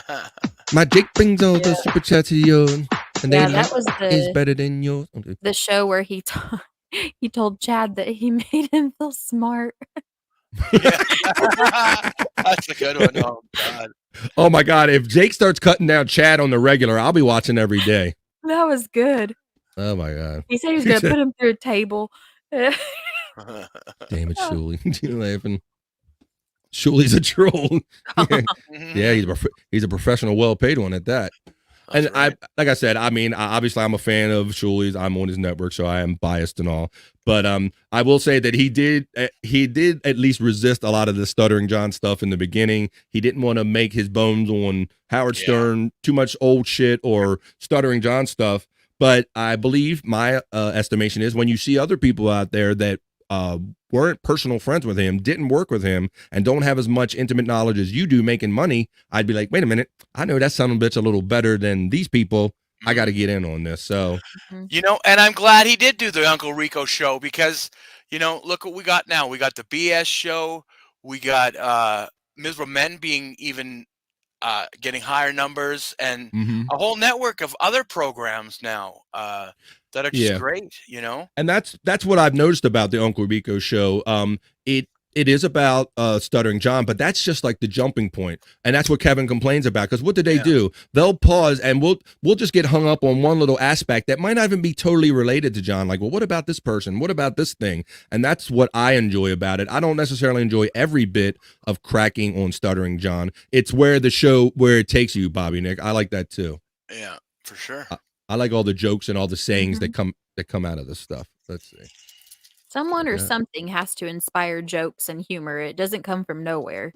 So Stephen Bull says, see, that's cool. Yeah. I do not hate Rob or even dislike him. And you could say that. You could send that to him in a framed letter, and if you put one super chat in that's negative, he'll be like, oh, I thought you were my guy, man. What the fuck, man? It's like, he needs to get Perry on his show. Shuli totally stole that Stutz show right out of Carl's hands. Yeah, he did. He did annex it for sure, and Carl admits it. But what'd I say? Biggest form of flattery or something like that. Let's see. you shouldn't be allowed to trash Stuttering John if you run for hotel security when face to face with him. Yeah, Chuck, I know that look cowardly on the surface, but if you heard Shuli's take on it, Yeah, you got to remember he was working for Howard Stern at the time. Yeah. What do? You know, Mhm. he was in between a rock and a hard place in that. Plus, situation. he knew that even reacting and lashing out at John would have been a reaction that he would have went on the air with. Better safe than sorry. Yeah. So yeah, so you could say it was cowardly, which you're entitled to that opinion, but right, better safe. Right, he was being safe. He was like, look, I work for fucking Howard Stern. If I stir up too much shit or cause shit in a lobby or get into a fight with a guy that used to work for him, that's not a good look. Messes with his money and his reputation. His reaction was job security, in my opinion. Yeah. Mm-hmm. Yeah. So let's see. All right. Well, we got a couple more clips to roll, and we're going to keep doing this thing, and maybe we'll end up in 3 hours. So here we go. If Levy wanted to reach out and bury the hatchet and all that stuff, I'd be fine with it. But I didn't do anything wrong to him. He mistook a very honest, decent text and then blew it up publicly without talking to me first. I feel remarkably betrayed by him. If he wants to talk to me, I'm willing to bury the hatchet, but I'm not going to reach out. That's another thing I thought was really shitty because we considered him a friend and we were honestly thinking we were doing the right thing, warning him. Not like here's a warning, bad things are coming. It's like, no, hey, guys, we were talking to him bad about stuff's happening. I don't want you to be part of it. Yeah, we were talking about like what was coming to us and saying like, look, this is not going to stop at us. Like, I just don't want it to land. I don't want it to land on you because I know that you're kind of neutral. You're Switzerland. And he goes, oh, that's a threat. It's like, no, old man, it's not a threat. So look, if he wants to, I would love to bury the hatchet, but it's got to come from him. It's just disappointing. Yeah, it was. I'm not mad. I'm just disappointed. There was a. All right. Pause there. Stop pausing it. I'll go to Bobby Nick. What are your thoughts on this? Was after he felt he was vindicated because everybody knew that he didn't send anybody from Minnesota. So he felt that the world was his oyster and coming back his way. And he made that statement. What do you think about that, Bobby Nick? I think he's got it totally backwards. Like he needs to apologize. And he has apologized. So what is he talking about? Exactly. You know? Why did he I have don't to know. dig that back up and then turn it around and flip it? Yeah, he was looking for some kind of vindication. That's why I used that word. What do you think, Scott, about Aaron suddenly saying that after promising blowback, no blowback happened, and then he is found that he's not attached to this Chad thing, he's demanding an apology from Bob. What do you think about that whole scenario? The wordage that he used in the texts or whatever to Levy reminded me of sometimes really good song lyrics are lyrics that's kind of vague. It's kind of vague because you can take them where it can mean a lot to a lot of people. Yeah, it goes all different, and then that's what I. Well, I guess I don't have no more point about it. Well, no, I think you did make a good point, and that's kind of what we were all saying is that he makes these general statements that represent, you said vague, they represent neither side. They're kind of neutral statements, but yet when he's called on any aspect of it, he'll own the side that he needs to. So if Bob gives him the blowback, hey, I was just trying to help you, old man. So yeah, and then but I don't get where you think. So Bob, say Bob did misinterpret. What is I don't understand where apology comes into play. I think if Bob would have, like it's kind of like the King Lion was being tested by somebody that wasn't quite ready to test him. Yeah, I agree. But he felt it out. Yeah. So if Bob would have, maybe cowered down to whatever that was or handled it differently, then Steel Toe would have probably felt like he's the alpha man now. He's the alpha. And I think that's kind of what he was going for because that's his whole theme. Like, I'm the new kid in town. Bob's the old guy I got to look out for. So at any rate, it's just old man. Mm-hmm. It want to be the alpha, and the king ain't ready yet. Ain't yeah, done but yet. I don't get where an apology comes into play. Hey, shout out to the 19 people that are still watching. We are 2 hours and 42 minutes into this episode of Coffee and Pods. We are into that far because we're really enjoying sitting here and just talking about this stuff. We throw all these shows around and comments in our messenger all week long, and I love sitting here with not only with the people that I do it with, but with all of you and seeing what you guys think, because we all have different opinions about this stuff. And we all don't have to agree, but it's really cool. Gina says, I would have run straight to Ronnie. Hey, I like meeting girls. I like meeting guys. Go to Ronnie. Yeah, that's true. What's your problem, dude? What's your problem? Always had a problem. Shuli handled that right. That was not the time or place for that shit. I think he said that many times. He wasn't going to give John what he was looking for, because John was trying to be the podcaster, and he needed that heat and that ever rub off of the Howard Stern show. So he was just looking for his next heat. It feels like a poorly rehearsed play. I think hopefully that we're not talking about the show and something that we watched. Okay. I tried out that Steel Toe show too, and it's not fun for me. I didn't like it. Yeah, I tried it. When all the guys started talking about it, I tuned in because, we listened to a plethora of shows, so I had no reason to really like that or really hate it. I gave it a try like everything else, and we're just expressing how we feel about. And Bob introduced a lot of us to them. Yeah, me. Yeah, I liked it off of Bob's word, and I still like it. You know, and that's the heat that. You can say what you want. You can call Bob a feeble old man, but you got that heat, right? You got us. He was happy to have us as viewers that he got from that old man, isn't he? So that's what they were doing when they were trying to rub the DabbleCon and acted like, we're going to go to DabbleCon. They have no skin in the game on DabbleCon. Who cares what an outsider from Minnesota opinion about DabbleCon or anything Stuttering John? It was all about getting the heat. Yeah, I agree. I agree. I'll check out whatever the Rev is on too. Yes, Steven, and that's how we've gotten part of this larger community, bro. And I think that's how you were pulled in, is that, right, we'll watch, we used to watch Levy Land, we watch Rob Saul's show, we watch all the stuff he does on the Shuli Network, all the independent interviews he does, and whenever I see Bob Levy is on a show, I'll watch it, because I know even if it's a show I don't know or like, he's going to make it that much better. Yeah, he pretty much kills at everything he does. Agree. Quit rehashing this and go away. Yeah, that's like right. It was almost like that day when the Chad stuff come out. Like, see, I told you I wasn't involved in the Chad stuff. He was so such a hurry to reel everybody in and like call in every wrong that had been done to him or something. And during that interview, Aaron said he hadn't even spoken about any of it recently. That was just 2 weeks ago. Right. So. But he needs an apology. He needs an apology. I don't understand that. I'm a fan. I'm still a fan. No, you can be a fan. That's fine. I don't understand some of it though. Yeah. I think a lot of it is. I think a lot of it is pro wrestling. It is, but I don't think April's in on the pro wrestling thing. Does it seem like? Because she was totally about that apology too. Yeah. I don't know. And I think Anthony is a real hoot. Yeah. I've been a fan for him like 20 years now. Holy shit. Come on. Kumi. Kumi, I enjoy watching Kumi's show. And he's a talented all guy. the Compound Media. Really. Listen, I hope y'all blow up and be big time. I think Stormy and Bia should be on a TV show. Thank you, Stephen, boy.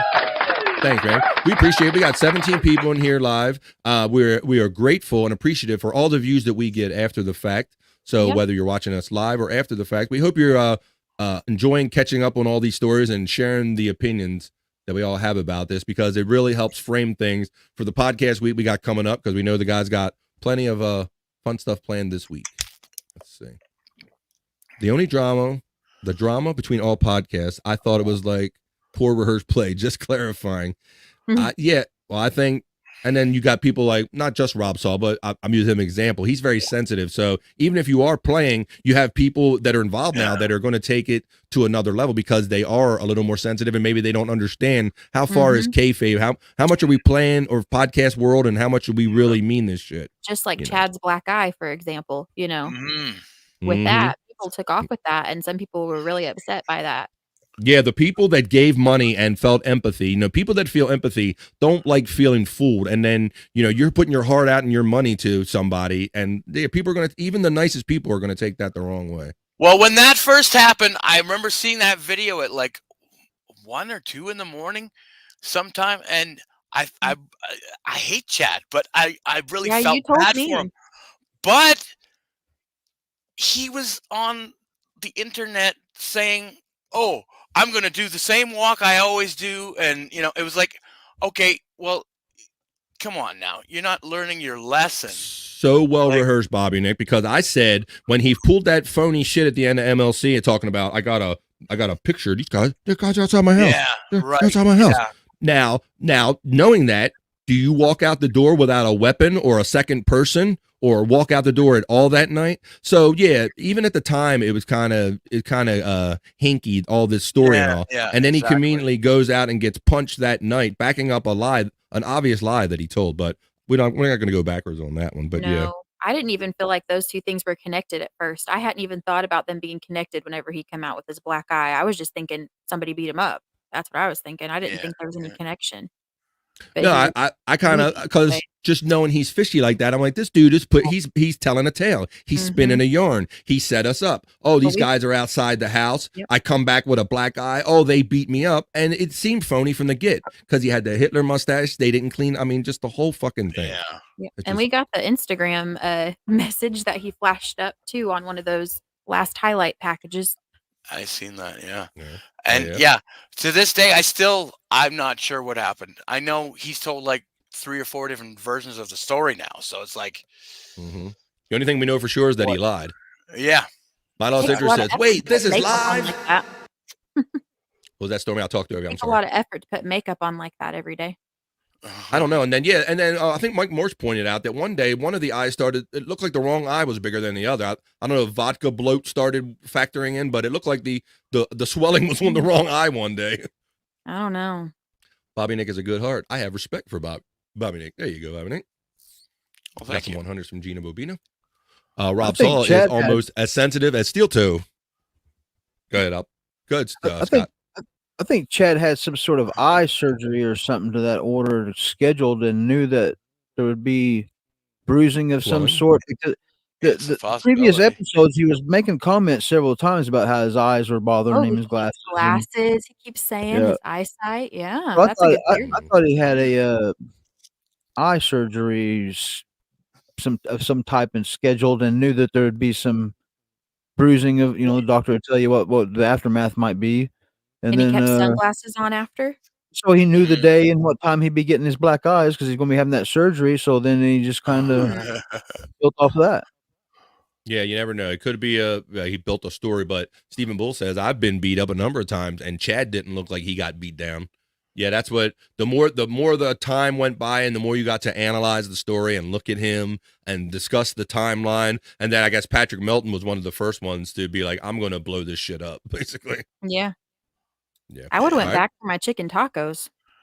No kidding. Yeah. It looked like he got ran over by the food truck that was in there or whatever.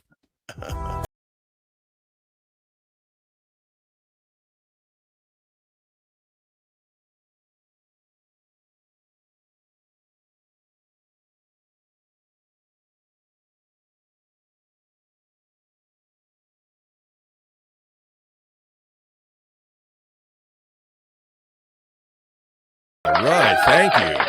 Thank you very much, Stormy. Another fine job creating that package. Very good. So for those of you who didn't catch it live, or you want to see it at your leisure after the fact, check a social media lady. We'll be throwing that out on Twitter, and we're throwing back in the Facebook group, all kind of places, and you can see it on coffeeandpods.com. We're going to post it on there. And if you have time, or if there was something you wanted to, hey, what did he say? You can go back and watch Stormy's highlights package. That was very well produced, Stormy. Thank you. Got a lot of variety in it. It was a busy clip week, and I know that's tough. You got a busy young family. Yeah. I think there was so much steel toe coverage, like I had to eliminate some of it because everybody's talking about it. I just had to add other stuff. Yeah, and that's why we did the Chad dance party last week, because we decided that Chad, everybody's beating the Chad horse to death, and we were trying to find another angle on it. And Stormy had those videos a while, those comedy videos for probably a month. Yeah. And I said, hang on to them. I said, I have a feeling we're going to find a good time to like break them out. Yeah. And so when it got to be overkill with all the hateful shit, I'm like, well, let's let people know that Chad is capable of being funny. So yeah. Even if he dances like a true white boy. Oh my God, he's so white. we gotta do a hashtag Chad so white. Oh, it's so funny. Chad so white hashtag. Let's see. So I say hip hop music in the wrong hands is a dangerous thing, and Chad's proof of that. Truly. All right. I'm going to take a little second to do a little preview of something that I'm doing tonight. Of course, I'm going to tell you about this first. Of course, there's the regular content on the Shuli Network. I'll flash that up in a minute, but I'm going to share this with you right now. I'm going to be doing this tonight. This is a little reel. Shout out to Jukebox Ginger. He has a page on YouTube, and he does cool interview shows. I did a show with him last Monday, and which was great, by the way. I loved it. That was Bobby, awesome. Nick. I could tell you were excited I was on there. That was my kind of first time stepping out. I'm used to only doing shows that I kind of produce and organize or host.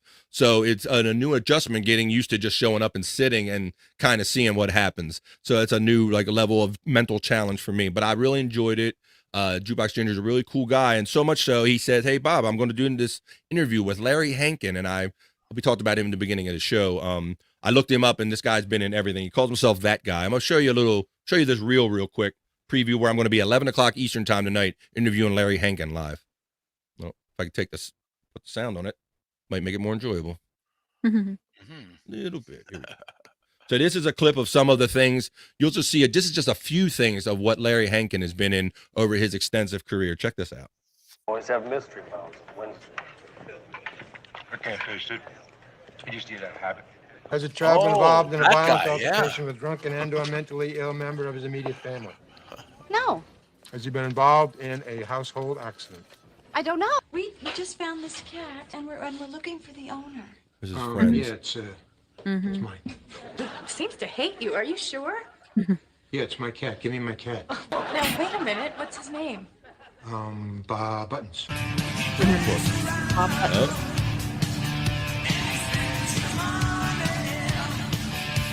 He's a cab driver in planes, trains, and automobiles. The motel.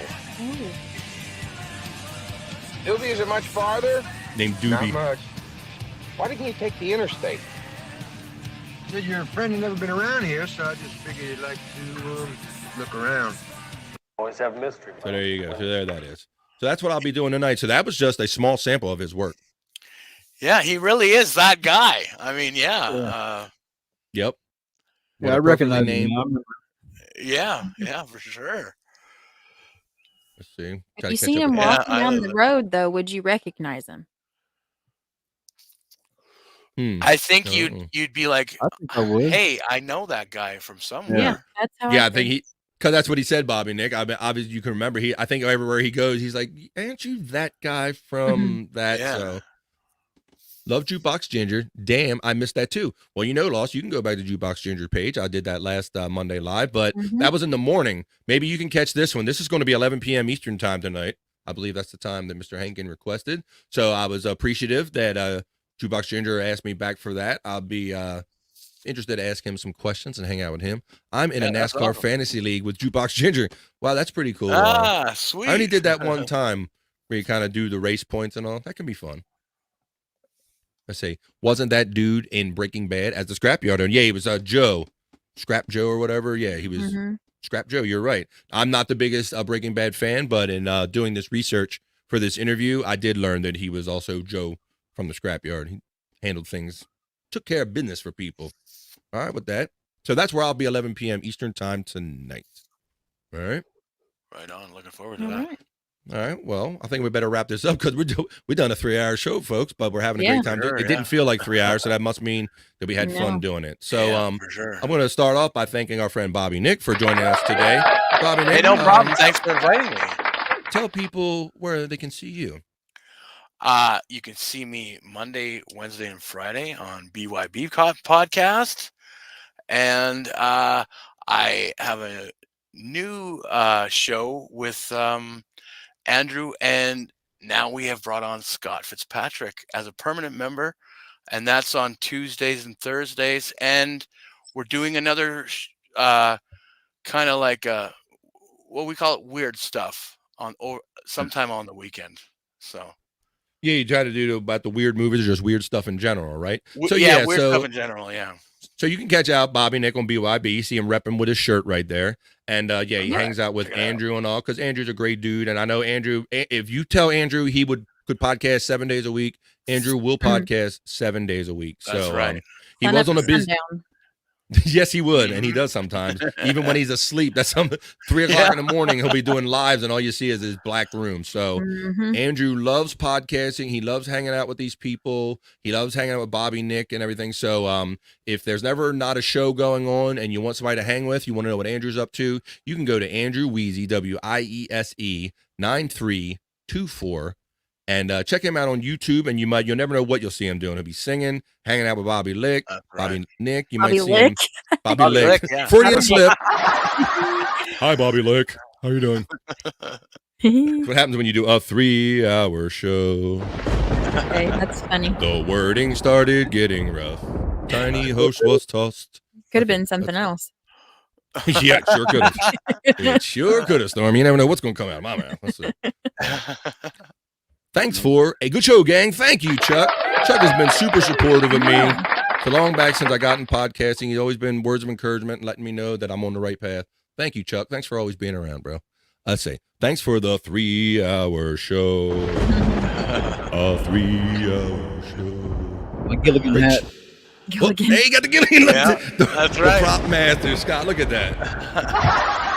Just like we scripted it. There we go. Look at that. We didn't even talk about it. My man's got a Gilligan hat at the ready. Skipper! Skipper! Used to love some Gilligan's Island. Great show. Thank you, Robert Chamberlain. RC Cola. What's up, Robert? Hope you're doing well, bro. Let's see. Hey, Robert. My lost interest shouting out Robert. I agree. Kathy, let's see. But if you check out Andrew, he might describe his dick to you. Might? Oh, he will. He will. Or he only does that for the blind folks. Yeah. He's gonna make a braille copy of his junk for you, Stephen. You get the real feel. Let's see. Indeed. Okay. Go Gilligan. Kathy says, "Go Gilligan." Oh, that's funny. Skipper. I love that. And I loved all the modern shit that they did manage to make. Professor would make shit out of everything. Steven, I missed your wrestling chat. Couldn't figure it out because, of course, I never watched wrestling. Why do I have a feeling I got a visual of my lost interest sitting in front of the Peacock last night watching WrestleMania? Why do I get that visual? He's a closeted fan. I think he is. He's more than a closeted wrestling fan. RC shouting out lost. Shouting him back. What's up? Good to see you in the chat, RC. Your wife is killing it producing the show and doing the show. Coffee and Pods every Monday at 12 noon right here. BF Bobby Fan YouTube page. Well, we hope you folks enjoyed yourself today. And we enjoy the company. Let's see if there's any last minute chats here I didn't get. I think I'm all caught up. Anything else you would like to promote or say, Stormy, that I didn't cover? Did we cover what's on Shuli Network today? Thank you for reminding me of that. That's the right. Go back. I know over that here. Chad's going to be live here in just a couple minutes if you want to watch the Mud Shark. And then MLC's at 4. Yes, MLC's at 4 every day. You can catch that. I normally, even if I'm not in the mood for hearing Kevin yelling, I'll turn it on his background noise sometime. But I was just so surprised that my sister said that she liked it. Like, I get it, it's entertaining and all, but she's like, oh, I love when he carries on and starts yelling and everything. I was like, you usually get the juicy details like the first 10 minutes of MLC and the last 10 minutes. So that's always a good tip if you can't tolerate the yelling through the whole thing. Yeah, no doubt. I'm trying to find today's notification that Joe put out in the Discord. I'm currently trying to find it. You guys can go comment in Chad's chat that the Coffee and Pods sent you. Yeah, there you go. I like that story. I like that little angle. Give him a little angle for that. Yeah. I'm trying to find the show listing for today. Did I not share it on my Twitter? Trying to find it. Patience, folks. Hang on a second. It's okay. Buying some time. How many cigarettes you smoke, Bobby Nick? I don't know. My ashtray is pretty full. So I think the Uncle Rico show's at 7 and Blunder Years is at 9. Stand by while Stormy gets those. Yeah. We value your viewership and your call. Please stand by while Stormy gets your programming information. We'll be right back. Uncle Rico at 7 p.m. and Blunder Years at 9. There you go. Uncle Rico 7. What is Uncle Rico? Do they say if they're Patreon? Patreon and YouTube members. Very good. And Blunder Years is live for tier 2 on Patreon and YouTube members. So you watch your Blunder Years and all that stuff, and after you're done with everything on the Shuli Network, join me at 11 p.m. East tonight. Thank you. We got some more comments now because we won't quite end the show. And Brian's the great show, guys. Thank you. My lost interest, Brian with the strength. Adios, y'all. It was a good hang. Sí, Senor Steven. Chad, we sent you to his chat. Buenos noches, Senor Steven. Buenos noches. That's good night. Sorry, that's all I got for Spanish. Let's see. Screw work. Just watch podcast all day. I may have a problem. I think we all have that problem, and that's why we all see each other every day. You are correct. Let's see. I'm going to ask Chad why he blocked me. Do it. Thanks, all big love. Hey, thanks, Ballsy. I enjoy seeing you because I saw you on other chats. I enjoy that you're in our chat spending time. So thank you. It's nice to have a good friend. Darth Mexican. Si, senor. I am your padre. I am your padre. No, Luke. I am es padre. Okay. What was that? Enough of that. Enough of being Stephen Bull's dancing Darth Vader monkey. Quite exhausted from that, Stephen. Enough. How could anyone block Brian? Exactly. And there's Stormy. Oh, Stormy threw Chad's show link in there. So say, hey, I clicked on Stormy's link. Stormy and BF sent me from Coffee and Pods, which is on Monday at noon. Every week you can see it. Dance Darth Vader. Dance Mexican. Dance Darth Juan. All right, that's enough for you. So, for our great friend Stephen Bull and for all of our friends that have joined us in the chat, I want to thank Bobby Nick.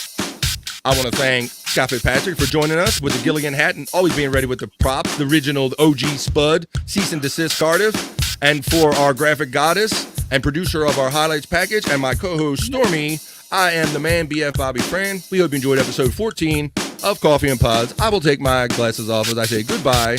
And if we don't see you next week, we'll see you the next time we do see you. Peace and love, everybody. We out of here. Peace.